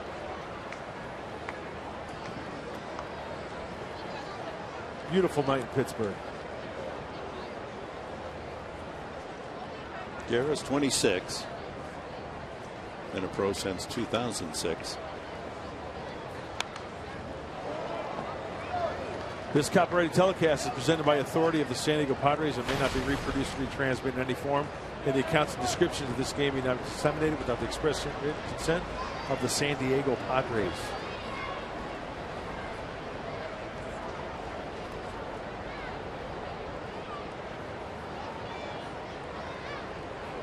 Father and son enjoying their national pastime.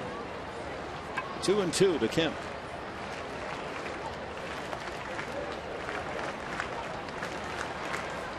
Two runs, 5 hits for San Diego. 1 run, 1 hit for Pittsburgh.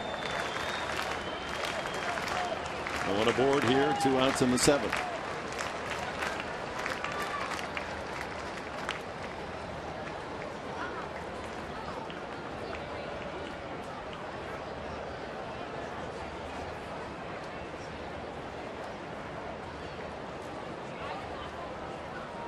Guerra was a starter his first 4 or 5 years in the minor leagues, and then converted to the bullpen. And he strikes out Kemp. Again, off-speed changeup. Padres go in order against Guerra. Stretch half of the 7th at PNC Park in Pittsburgh.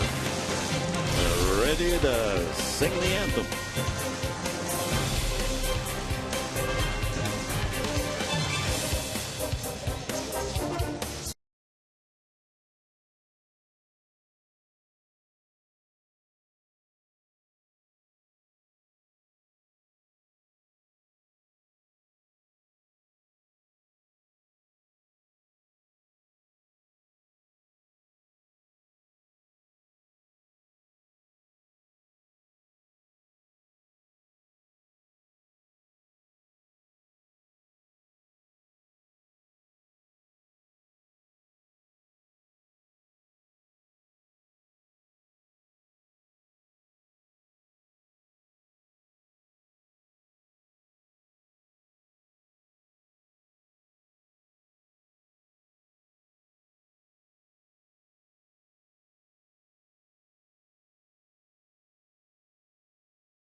Brought to you by Sequan Casino, only 25 miles from Petco Park.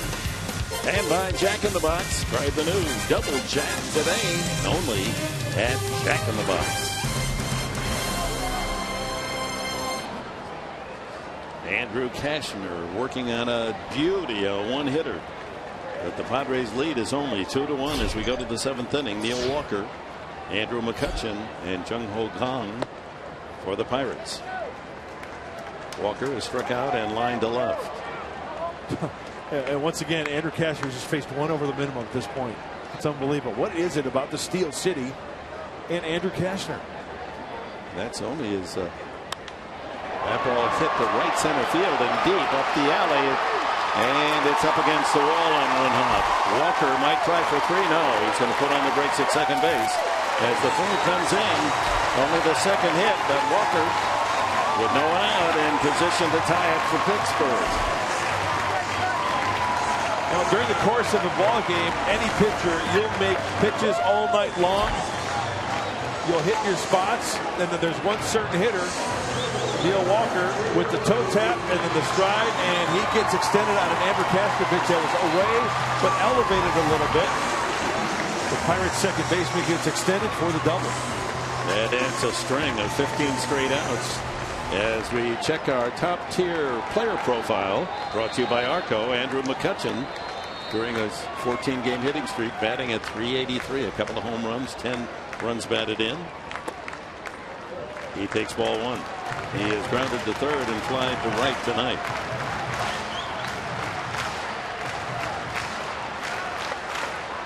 So a long drought, the double leading off the 2nd inning, and then 15 straight outs before Neil Walker's doubler here to open the 7th.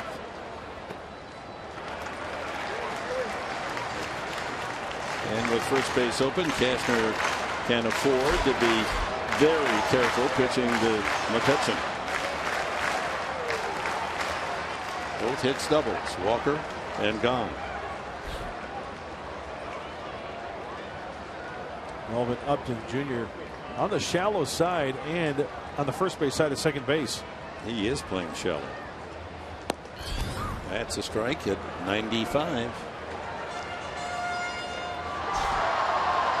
Brandon Maurer gets up in the Padre pen.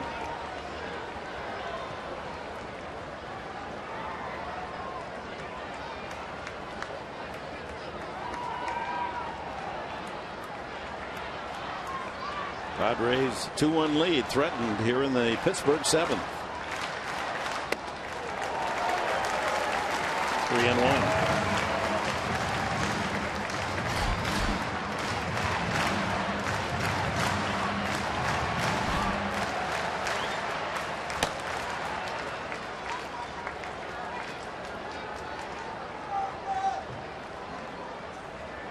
You don't want to give McCutchen anything too sweet here. It's okay. First base is open. Yep.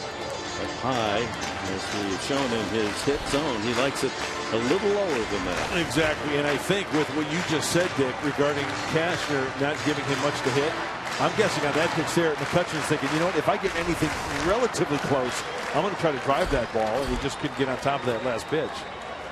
Now with 2 strikes. I'm going to bet it's maybe a located fastball down and away to maybe have him try to entice the swing, or maybe a breaking ball off the plate. Ooh, fastball down. And it remains full.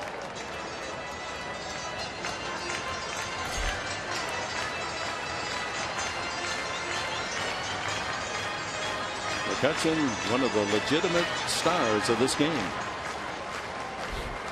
Going to his 5th All-Star game.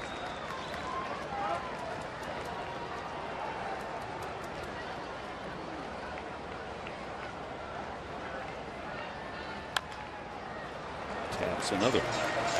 Threw him a changeup there, looked like 88. Hey, not a bad selection when a hitter is looking for the old #1, especially in this situation. That might even been like a split grip on a 2-seamer.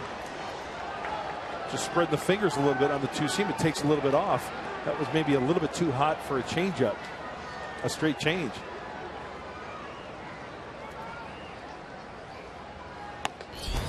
Ball 4.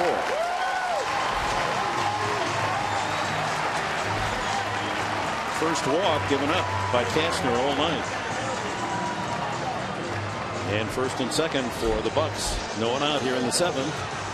And Jung-Ho Gahn, the hitter. Only 78 pitches to take Cashner this far. Yeah. Darren Balsley wants to talk to him.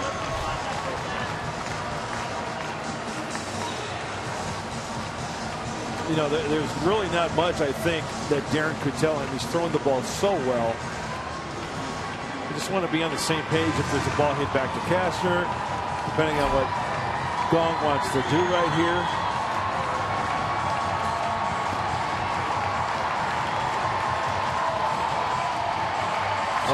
Cleanup hitter. He's going to try to drive those runs in. Let's see how they start him off. The Walker the tying run. McCutchen the potential go-ahead score at first. 3:09 with runners in scoring position on the season for Gong. Double play candidate. Padres looking for 2 up the middle. Squeeze towards second. Center field. Upton tagging Walker. And tagging McCutchen, and Upton wisely throws to second base, or McCutchen would have raced to second. He was just hoping he'd throw it to third base. So 1 out, runners at the corners. Cervelli, the catcher, is grounded out and struck out.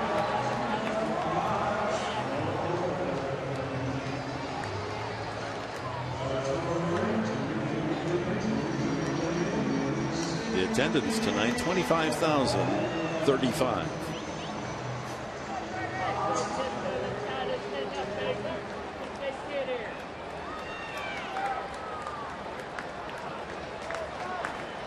Infield back, looking for that double play chance. McCutchen at first. Trying run Walker at third. Fouled at the plate. He got into his kitchen. Oh, did he ever?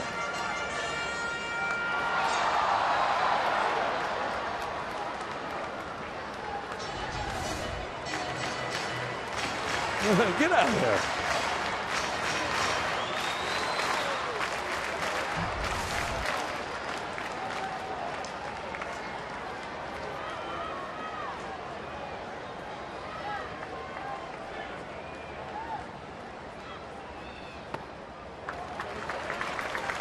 One and one.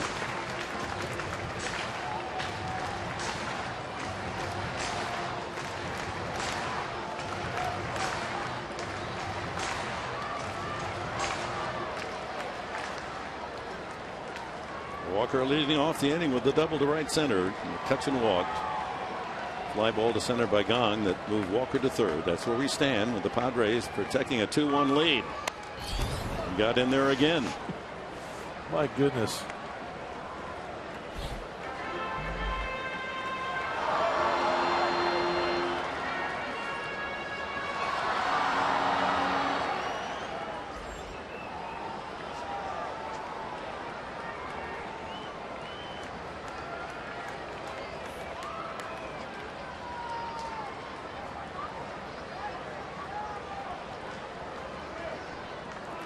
Cashner in front. A ball, 2 strikes.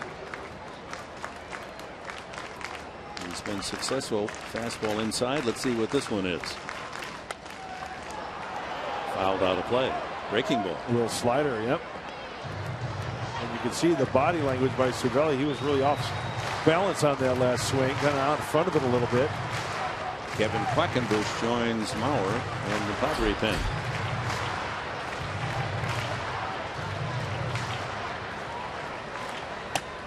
They do not have a left-handed pitcher in the pen.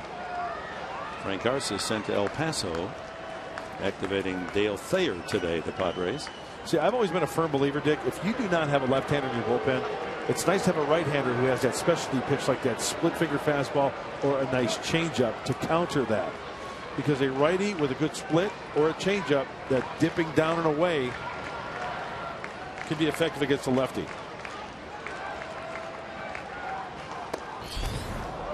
Inside with the fastball, but taken by Cervelli. 2-2.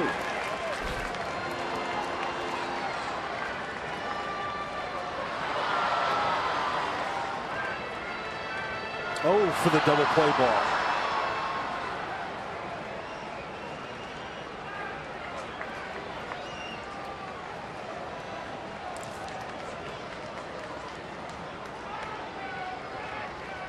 First and third, 1 out.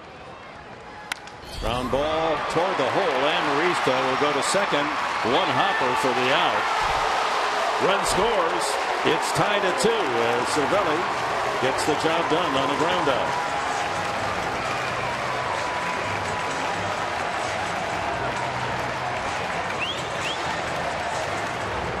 Well, Andrew Casher still has the good fastball. He is really trying to be conscious of staying inside to Cervelli. There's the breaking ball. Once again, 2-seamer in. Trying to get a grounder on the left side. Well, there's the grounder. And I'll tell you what, that was a great play. That's a nice play by Alexi, but not at Alexi, but at second base. Jed Jerko, I think this is a short hop. It is. And he stays on the bag. The in-between hop, cradling it, staying on the bag to force McCutchen. That was a nasty hop. Yeah. So the 2 runs scored by the Padres early, first and second innings. And the Bucks have shaved that lead on a couple of hits. That's all they have, 2 doubles, but those 2 men have come around to score on outs. Alvarez knocked in Gong with the sacrifice fly in the second. And now Cervelli with a ground out fielder's choice to get Walker home after he doubles to lead off the 7th inning. Leadoff double and out to get him to third. Another out to bring him home to tie the game. 2-0 to Alvarez. Rounded back to the mound the last time.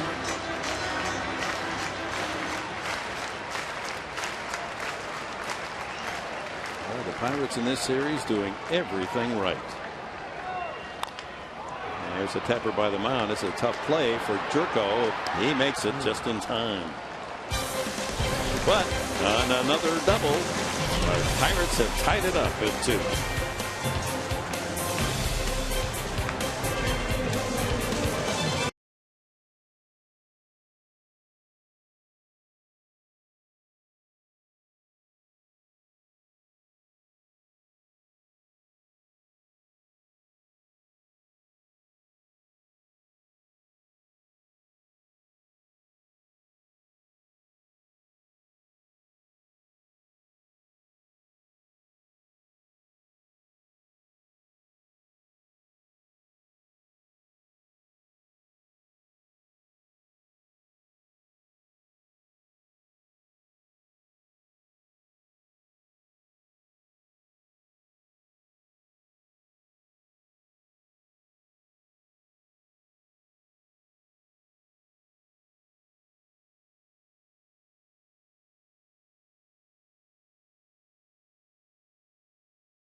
Can't wait to see how he pays off handsomely. Does that mean he puts another tie and shirt on and everything? Anything. He looks really handsome. And then he pays. As Solarte hits a high fly ball back a second. Walker there for the out. Tied at 2, and Guerra continues. He worked a 1-2-3 7th inning. Here's Alonso. They've kept Yandra on the infield. 2 ground balls to second and 1 to first base. In the shift on, and he just hasn't been able to knock it through those 3 stacked up on the right side. Last time up, his ball would have been a sure hit with a normal alignment, but Walker able to range to his left and take it out of right field.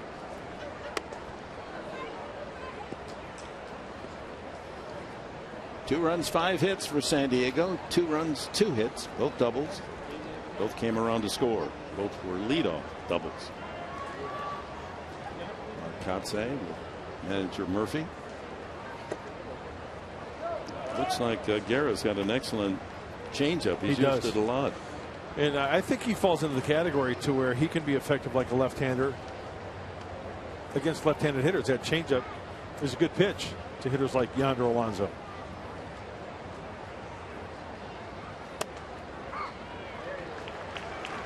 Two and 1.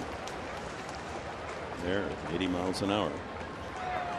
Alonso not intending to bunt, just wanted to give Guerra something to look at, hoping to get it to 3-0.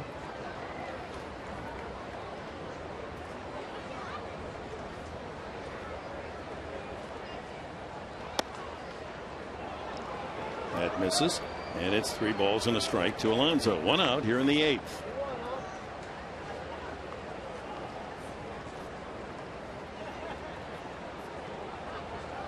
Padres are overdue to win one of these close games, 1-run decisions. Out of play. Again, off speed. So that makes his fastball at 91, 92. Yep. You get that back. You get that in the back of your mind. That off-speed stuff. You bet.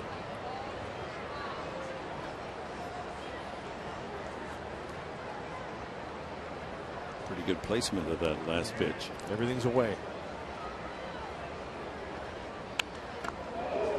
Went after ball 4.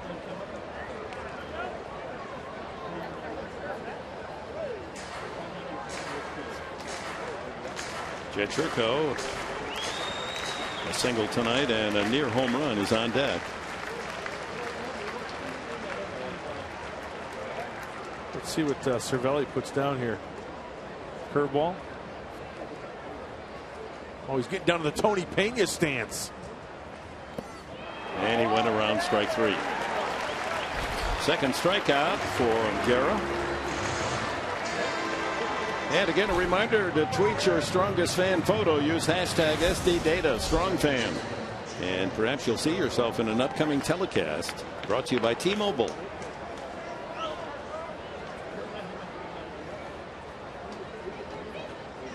Tonight is West Virginia University night here at PNC Park. So the Mountaineer fans here to cheer for one of their own, Churko, who takes strike 1.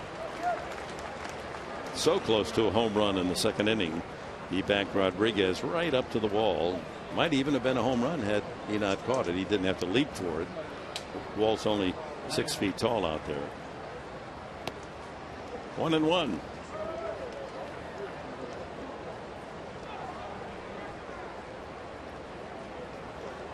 Padres in their last 9 games, including this one, have scored just 13 runs. Fastball away.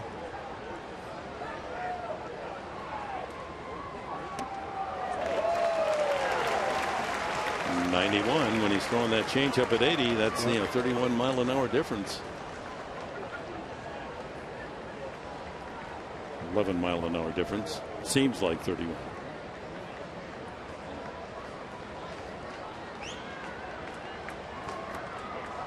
Where's that changeup, Dick?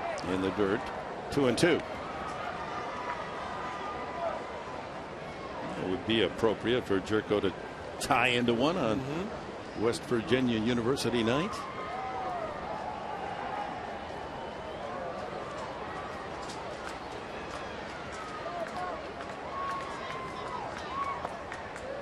Good take, another changeup. He recognized that right out of the hand. And there's a kid who's been throwing the heck out of the baseball tonight. Andrew Kashner.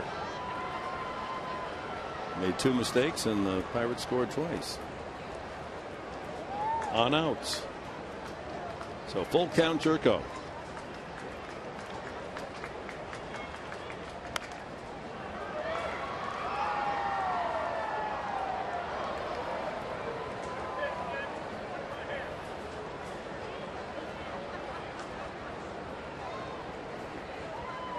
Almost had it. Gallagher almost had it.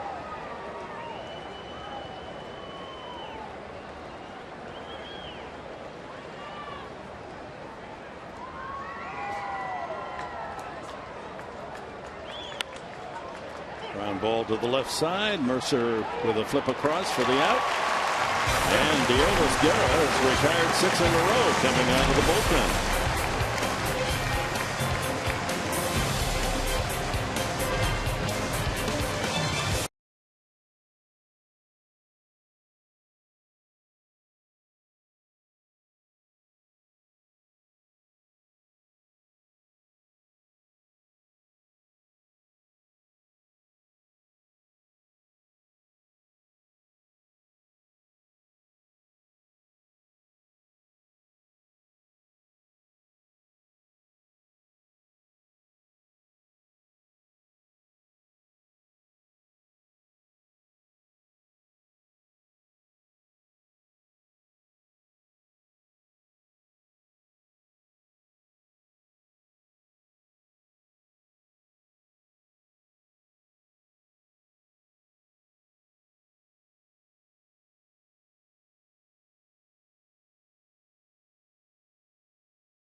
led by Andrew Kastner, pitching a wonderful game. Only 2 hits, 2 doubles, but 2 runs, 5 strikeouts. He's walked only 1. A terrific outing.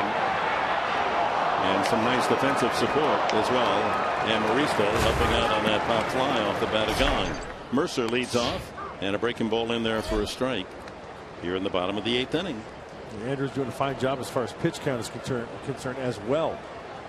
Bottom of the 8th, 89 pitches. A job well done up to this point. Mercer has struck out both times. A bouncer. It's 1-1. Rodriguez, and then the pitcher's spot to follow.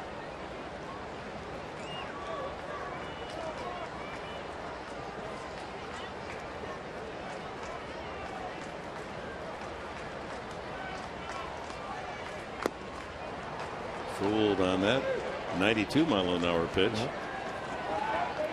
Yeah, this has been commonplace for Andrew Kastner. Lack of run support. 7th lowest in the National League. 23 runs. 17 outings, 23 runs. Line drive. Whoa, nice short hop by Solarte, and he throws him out. Good hands by Jan Hervis. Was a hot shot to the hot corner. He didn't even have to move. Take another look. It looked like a breaking ball. Hanging breaking ball. Jordy Mercer speeds up his bat. Plenty of time for the curl hop. And the throw across the diamond. Rodriguez has flied to center and took a 3rd strike.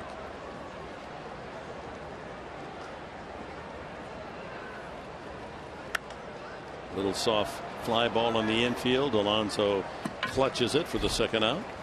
And we go down to Chris Button. Chris. Well, as we told you last night, with Tyson Ross only pitching the 2 innings, he is going to pitch on Sunday. So here's how the pitching probables work out for the Texas series. Ian Kennedy will go Friday, James Shields Saturday, Tyson Ross Sunday. So they will skip Odriz Martins-Vanya. He is available out of the bullpen tonight if they would need him. All right. Thanks for that update, Chris. Well, that's how the Texas series stacks up. We don't have the Ranger pitchers at the moment, except for the opener on Friday night. Wandy Rodriguez will go against Ian Kennedy, then Shields Saturday and Ross on Sunday afternoon, and then the All-Star break. Travis Ishikawa batting for the pitcher Leo Blisguerra. Ishikawa just picked up by the Pirates this week after cut by the Giants.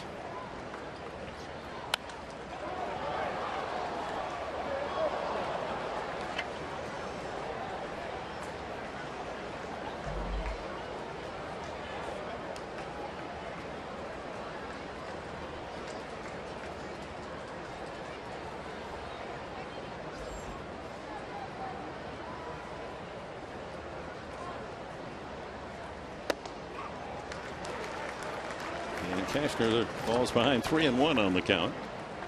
Leadoff hitter Polanco on deck.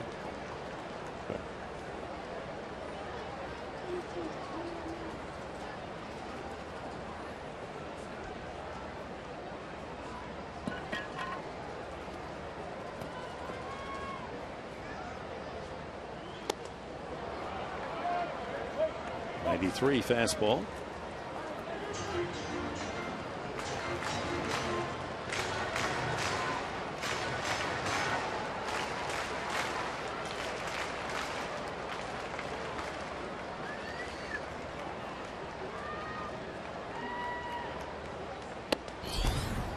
Walked him. 2nd free ticket from Kastner tonight. So top of the order, Polanco was flied out twice and grounded out.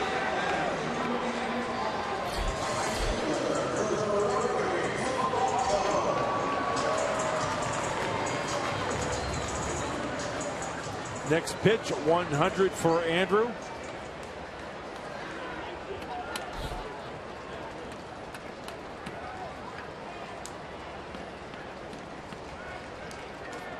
He has pitched his tail off tonight. Pirates maximizing limited opportunities to get their 2 runs. Only 2 hits, but both were leadoff doubles. And on 2 outs that followed, they were able to move that man from second to third and score him on a second out of an inning. Polanco knocked in the winning run last night in the 8th inning with a triple to left center field. The score was tied, as this one is, at 2. And Joaquin Benoit saw Polanco built that one to left center field, and scoring easily was Sean Rodriguez, who was hit by a pitch, and that put him aboard to win at 3-2. The same, the little things that they're being. And Polanco now rattles one just off the top of the wall. A quick relay, they can get him. Here he comes, and the throw is short. The throw now on the relay, not in time. They missed the cutoff man. It came all the way through to Alonso, and that little bit of difference makes the difference. And Polanco has delivered again in the 8th inning. 3-2 Pittsburgh. That just missed being a home run. You know, this ball was hit so hard and it carried off so quickly. As we take a look, you know, Matt Kemp throws this ball in, and the short hop by Alonso. If that ball is up the third base line just a little bit, it's probably a different story. But why wouldn't he hit the cutoff man, Jerko, and then Jerko throw? It would have been a much quicker play to the home plate. Well, shorter throw for Alonso, longer throw for Jerko. I think that short hop throw, I think it was just a matter of that throw just being a little bit up the first base line of home plate. I think Yonder positioned himself perfectly to make that throw. Norris shaken up on that play at the plate. Let's see what happened. Is he late on the tag, obviously? Oh, the ball wasn't even in his glove. Yeah. It hit his knee coming in. So a walk and a double. So they've got 3 doubles and 3 runs. Incredible.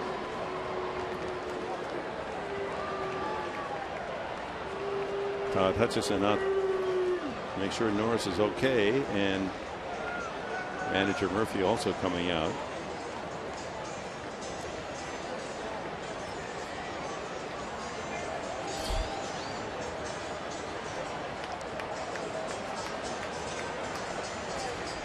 Pirates won game 1 2-1 in the 9th inning on a walk-off 2-out single by Alvarez.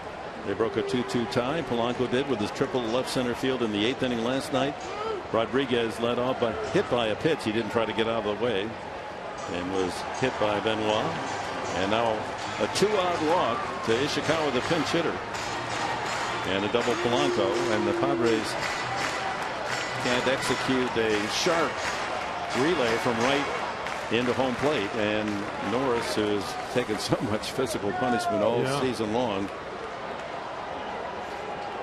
You know, I'm wondering if Derek, once he tried to catch that baseball and then started to spin, thinking he had the ball in his glove to apply the tag. The official score is going to call that a single, not a double, and going to second on the throw. We have a break in the action. Andrew Cashner, talk about a tough luck night for him.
MercuryInsurance.com. See how much you could save.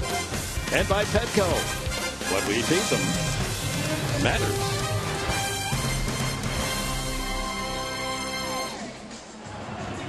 So the official score rules that Polanco drives in a run with a single, goes to second on the throw. And Andrew Cashner departs, allowing 3 runs and 3 hits.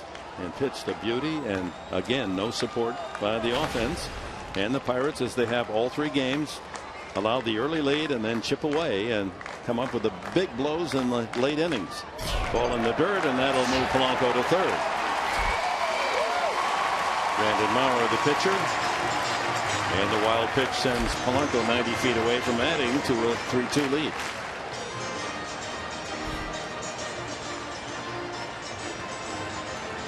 Well, every team in every season has a run like this. It just is so painful that the opposition does everything right and just one little error here and there, and you succumb to another awful loss. It's not over yet. Padres got the 9th inning yet. You got to keep that man at third. And Polanco coming down the line.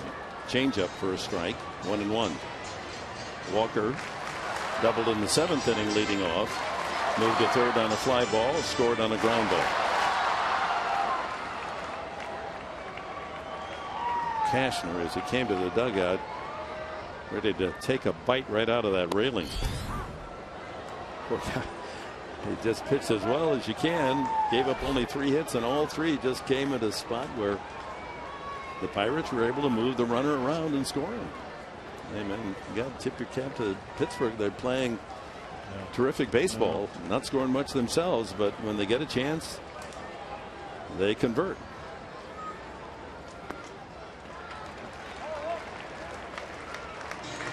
Two and two to Walker. Well, in the 9th inning, the Padres will have the lower third of their order. Venable, Melvin Upton, pitcher's spot. Boy, with that ball being hit and thrown, as I look at that play, you know, Alonso, they're trying to get that runner at home plate, but I think he may have had a chance to get Polanco as he went to second base because he kind of held up a little bit. That's the kind of play where somebody like the catcher has to shout out second, and it's unlikely that would even enter their mind. I mean, they thought they could get him at the plate. Yeah, just the thought, because if that out is recorded at second base before the runner would have scored, there's no way he would have scored before that out was made at second base. If, in fact, he went to second to tag Polanco taking the extra base. The other part of that, though, is Polanco, if the throws to second, may have pulled up, delayed enough time exactly for the run to score. Yes. Maurer walks Walker. Now this just makes for good baseball discussion here. Obviously, you want to try to pin the runner, but look at Polanco as Alonso gets it. He kind of, yeah, it would have been close. I still feel, and I'm probably wrong, that if Kim's throw, it's a short throw to Jerko, but if he gets a strike to Jerko and Jerko wheels and throws to the plate, that they would have had a better chance than a one hop that goes all the way to Alonso, and then Alonso has to throw to the plate. But it's all history now, and the Pirates have a 3-2 lead and runners at first and third. And McCutchen hits one deep to right field, but that's sailing foul. So by walking Walker, you have to face McCutchen again, and he's gets another chance to extend his hitting streak, which is at 14. He's grounded out, flied out, and walked tonight. And now here comes the play, and Norris is unable to catch the ball cleanly. Oh, see his left. Ooh. His left foot kind of got pinned in, and his knee turned. He rolled on his knee when his foot was anchored on the ground. He is just every game something physical, not good. Watch his knee right here. Watch his knee right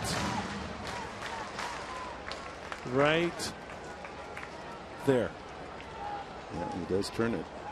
Some torque there. His left knee. I stand corrected. His left knee. McCutchen, yeah, give him another chance. He knocks in the run. It's 4-2. His hitting streak goes to 15, the best in his career. What a good hitter.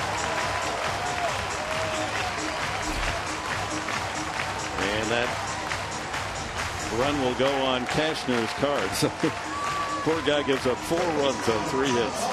It was a changeup on the inner half of the plate. Boy, McCutchen, we've seen hard fastballs. Pitch him away. He takes the ball that way. He turns on a changeup from Brandon Mauer on the inside part of the plate and pulls it for another RBI. His 53rd of the season.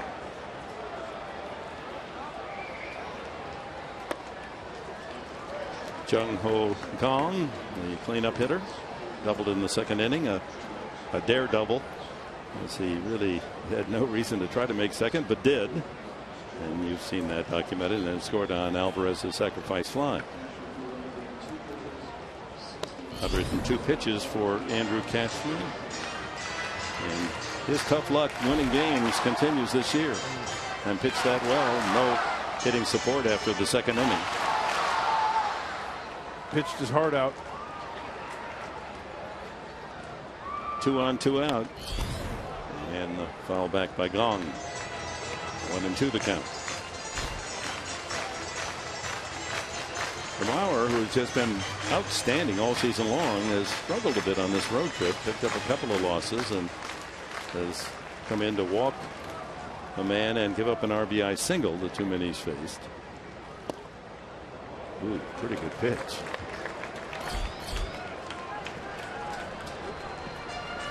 Antonio Bastardo, former Phil, left-hander, getting ready. Pitched the 9th inning. Well, Venable, a left-handed batter, leading off.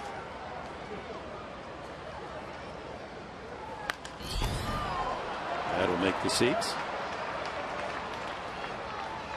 2-2. So the inning started innocently enough. And out Mercer, a pop-up Rodriguez, and then Ishikawa, and the 3-2 pitchers walked. And Polanco singled off the top of the right field wall. That scored Ishikawa all the way from first base. And then Mauer comes in to walk Walker. Shot past the dive. Here comes another run. Walker will score on a single by Gong. It's 5-2.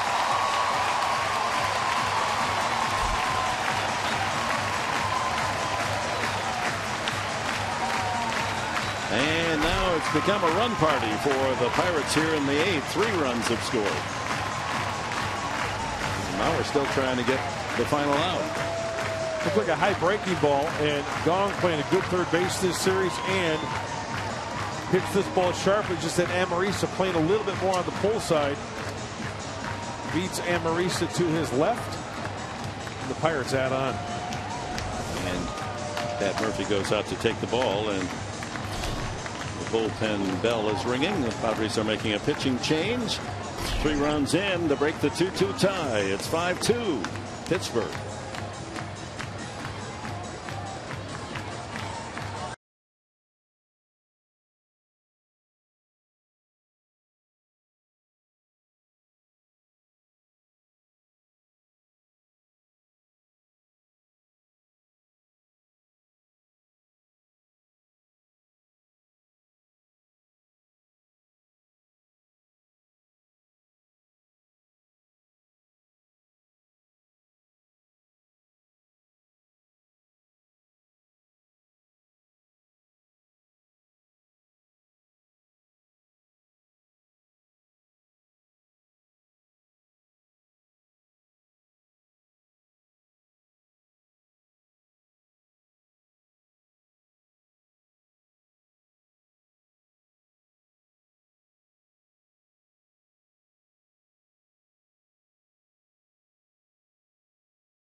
Mercury Insurance. Log on to mercuryinsurance.com and see how much you could save. And by Petco, what we feed them matters. Padres go to the bullpen and call on Kevin Quackenbush to try to end this 3-run 8th inning of the Pittsburgh Pirates to take a 5-2 lead. There are Quack's numbers on the season. Well, last time out for Kevin was Sunday in St. Louis. He threw a couple innings. He struck out one St. Louis Cardinal. He'll face Francisco Cervelli. Knocked in a run with a ground out. That tied the game in the 7th inning. Big key to leave those inherited runners out there for Kevin Quackenbush. Ball 1.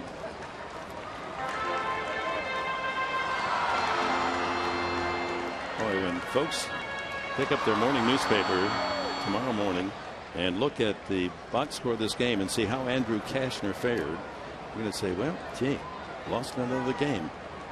4 runs he gave up.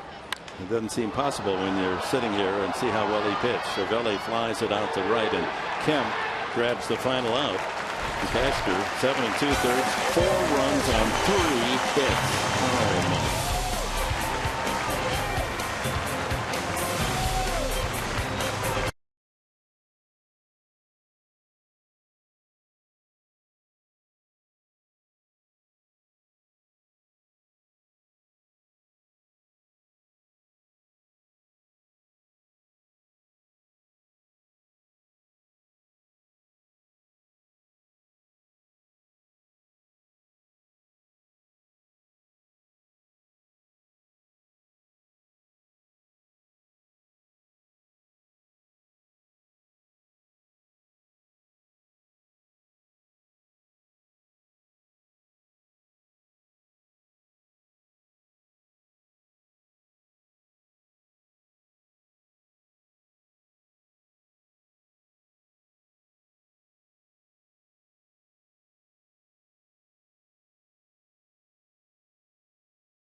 Lead 5-2. Will Venable will lead it off. Checking other major league storylines today. Jacob deGrom this afternoon. A solid outing for the young right-hander. A 4-1 win against the Giants, who have now lost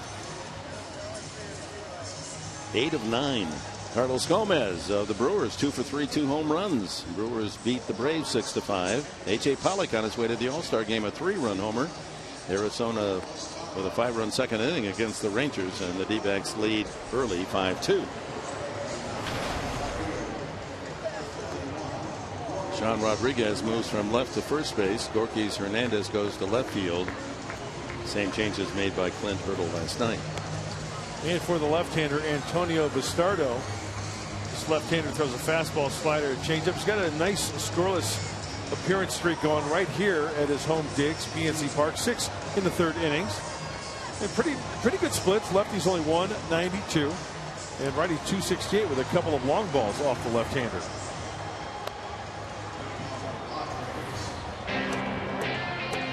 On Friday at 5 o'clock here on Fox Sports San Diego, first of 3 against the Texas Rangers. Ian Kennedy on the hill for San Diego, and Wandy Rodriguez, who is 5-4, a 4.23 ERA, will be pitching for Texas. Clint Barmas is going to pinch hit for Will Venable. Venable walked twice and grounded out. Scored a run tonight. Barmas had a couple of base hits last night. Try to get something started on a comeback for the Padres. Slow breaking ball for a strike. Well, this would be the first save of the year for Antonio Bastardo if he shuts it down here. Hopefully the Padres can spoil that. 1-1. Hernandez goes into the game. Gorky's Hernandez in left field and replaces Rodriguez, who goes to first base for Alvarez. 2-1. Remember, Mark Melancon has been used quite a bit. He was used last night. Clint Hurdle tried to stay away with him the first game of the series as he sits and watches. So trying to give him another night off with the 3-run lead. He feels comfortable with Bastardo going out there. Well, they got a big series start tomorrow night. 4 games with the Cardinals. A battle for first place. Inside, 3-1. And the Cardinals in the 5th inning at Wrigley lead 4-2. Leading by 4.5. Also left-hander Tony Watson, who's usually used in a safe situation. He's been used a couple times this series as well. Ramos fouls that 3-1 pitch back.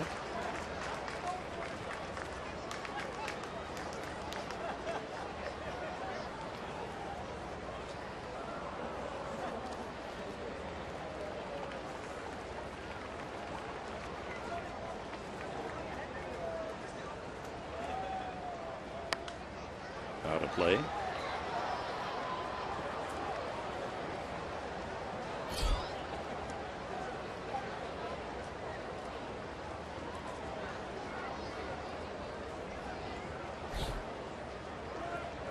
On the road trip, the Padres have not been able to hit double figures in any game. 9 the most hits in any single contest. 5 hits tonight. And he works a walk. Vargas gets the job done. Starts the 9th with a base on balls. Well, let's revisit our keys to the game, brought to you by our San Diego County Honda dealers. Hey, yo ho ho and a bottle of runs. Well, Matt Kemp a solo home run. Melvin Upton Jr. an RBI double. And Cash steals the Bucks. We wanted Andrew Cashner to steal away from the Pirates tonight, and he pitched his heart out. 7 2/3. A nice line towards the end there. It's way too well to leave the game. All told, 4 runs. But yeah, he pitched really, really well tonight. Melvin Upton, RBI double off the center field wall in the 2nd inning. And that scored the Padres' 2nd run, but all quiet since. Padres led 2-0, but they have only 2 base hits since.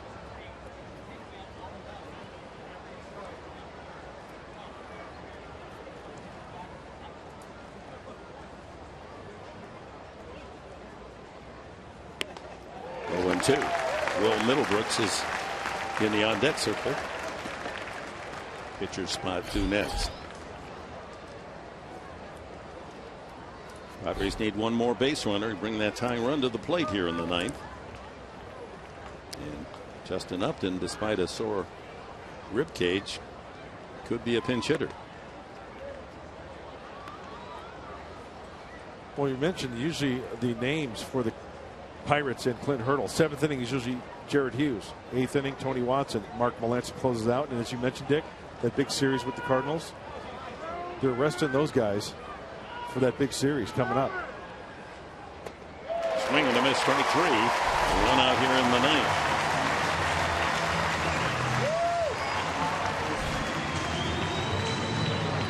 Middlebrooks steps up. Got back in action after out a week with that sprained ankle, stepping on the weighted bats back home. Got the start last night, went 1 for 4, a single to right field.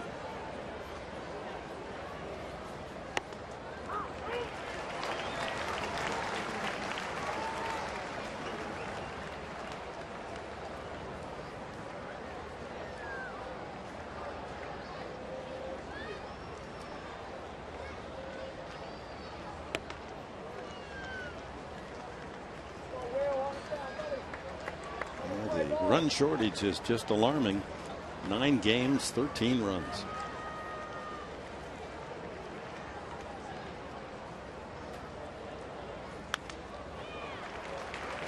And Bastardo ahead on the count 1-2. The Pirates, should they win this game, record another sweep. They lead the major leagues with 9 sweeps. So there's been 68 total. If they win tonight, that'll be 10 sweeps out of the 68 in the entire major leagues. So when they get you down, they punish you. Take it all. 2 balls, 2 strikes. Trying to get on there and get the top of the order busy with Norris on deck. And of course, be sure to stay tuned to Fox Sports San Diego for Padres Live, the post-game show. Mike Pomerantz and Mark Sweeney talking about this one and what's going on around Major League Baseball. Out of play. Oh, he had a mistake there.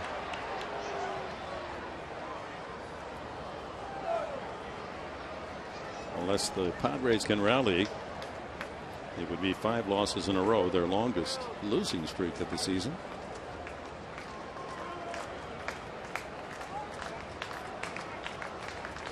I love a 9th inning rally. Why not?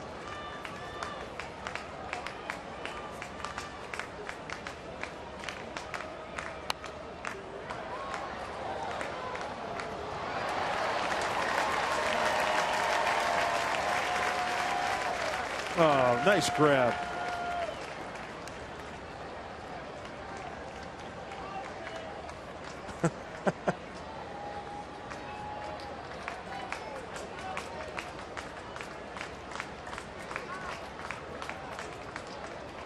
Armas at first base. They're holding him on. That opens up a hole on the right side for Middlebrooks.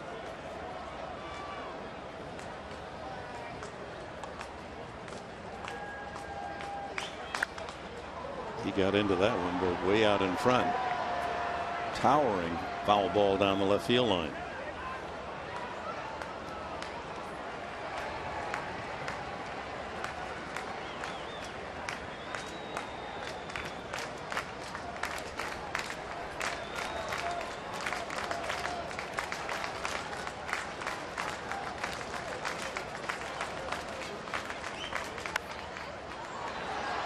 Might be playable near the box seats left field line. No, it'll sail back about 5 rows.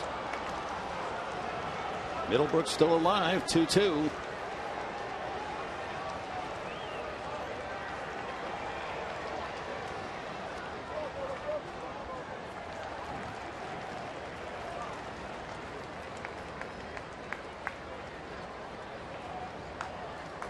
Oh, Matt Kemp leading 1-1 tonight. Straightaway center field for a home run.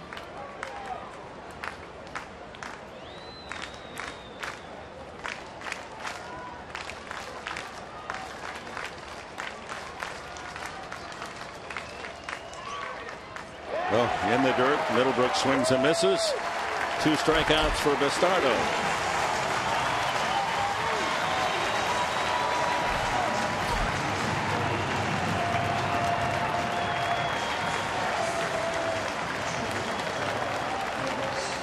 So Derek Norris with 2 outs, try to keep it going. Get on base for Amarista's spot, and that probably would be taken by a pinch hitter, Justin Upton. Bastardo has not saved a game since he was with Philadelphia. Almost exactly 2 years ago, July 9, 2013. Ball 1. 25,035 treated to another Pittsburgh come from behind. Padres led 2-0, then 2-1, 2-2, and then the 3-run 8th inning.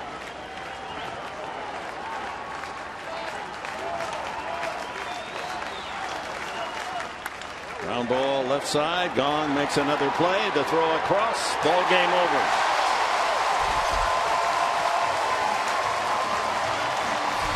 And the Padres, their longest losing streak of the season. They hit the 5 mark.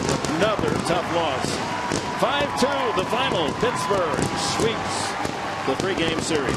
Let's go to Mike Pomerantz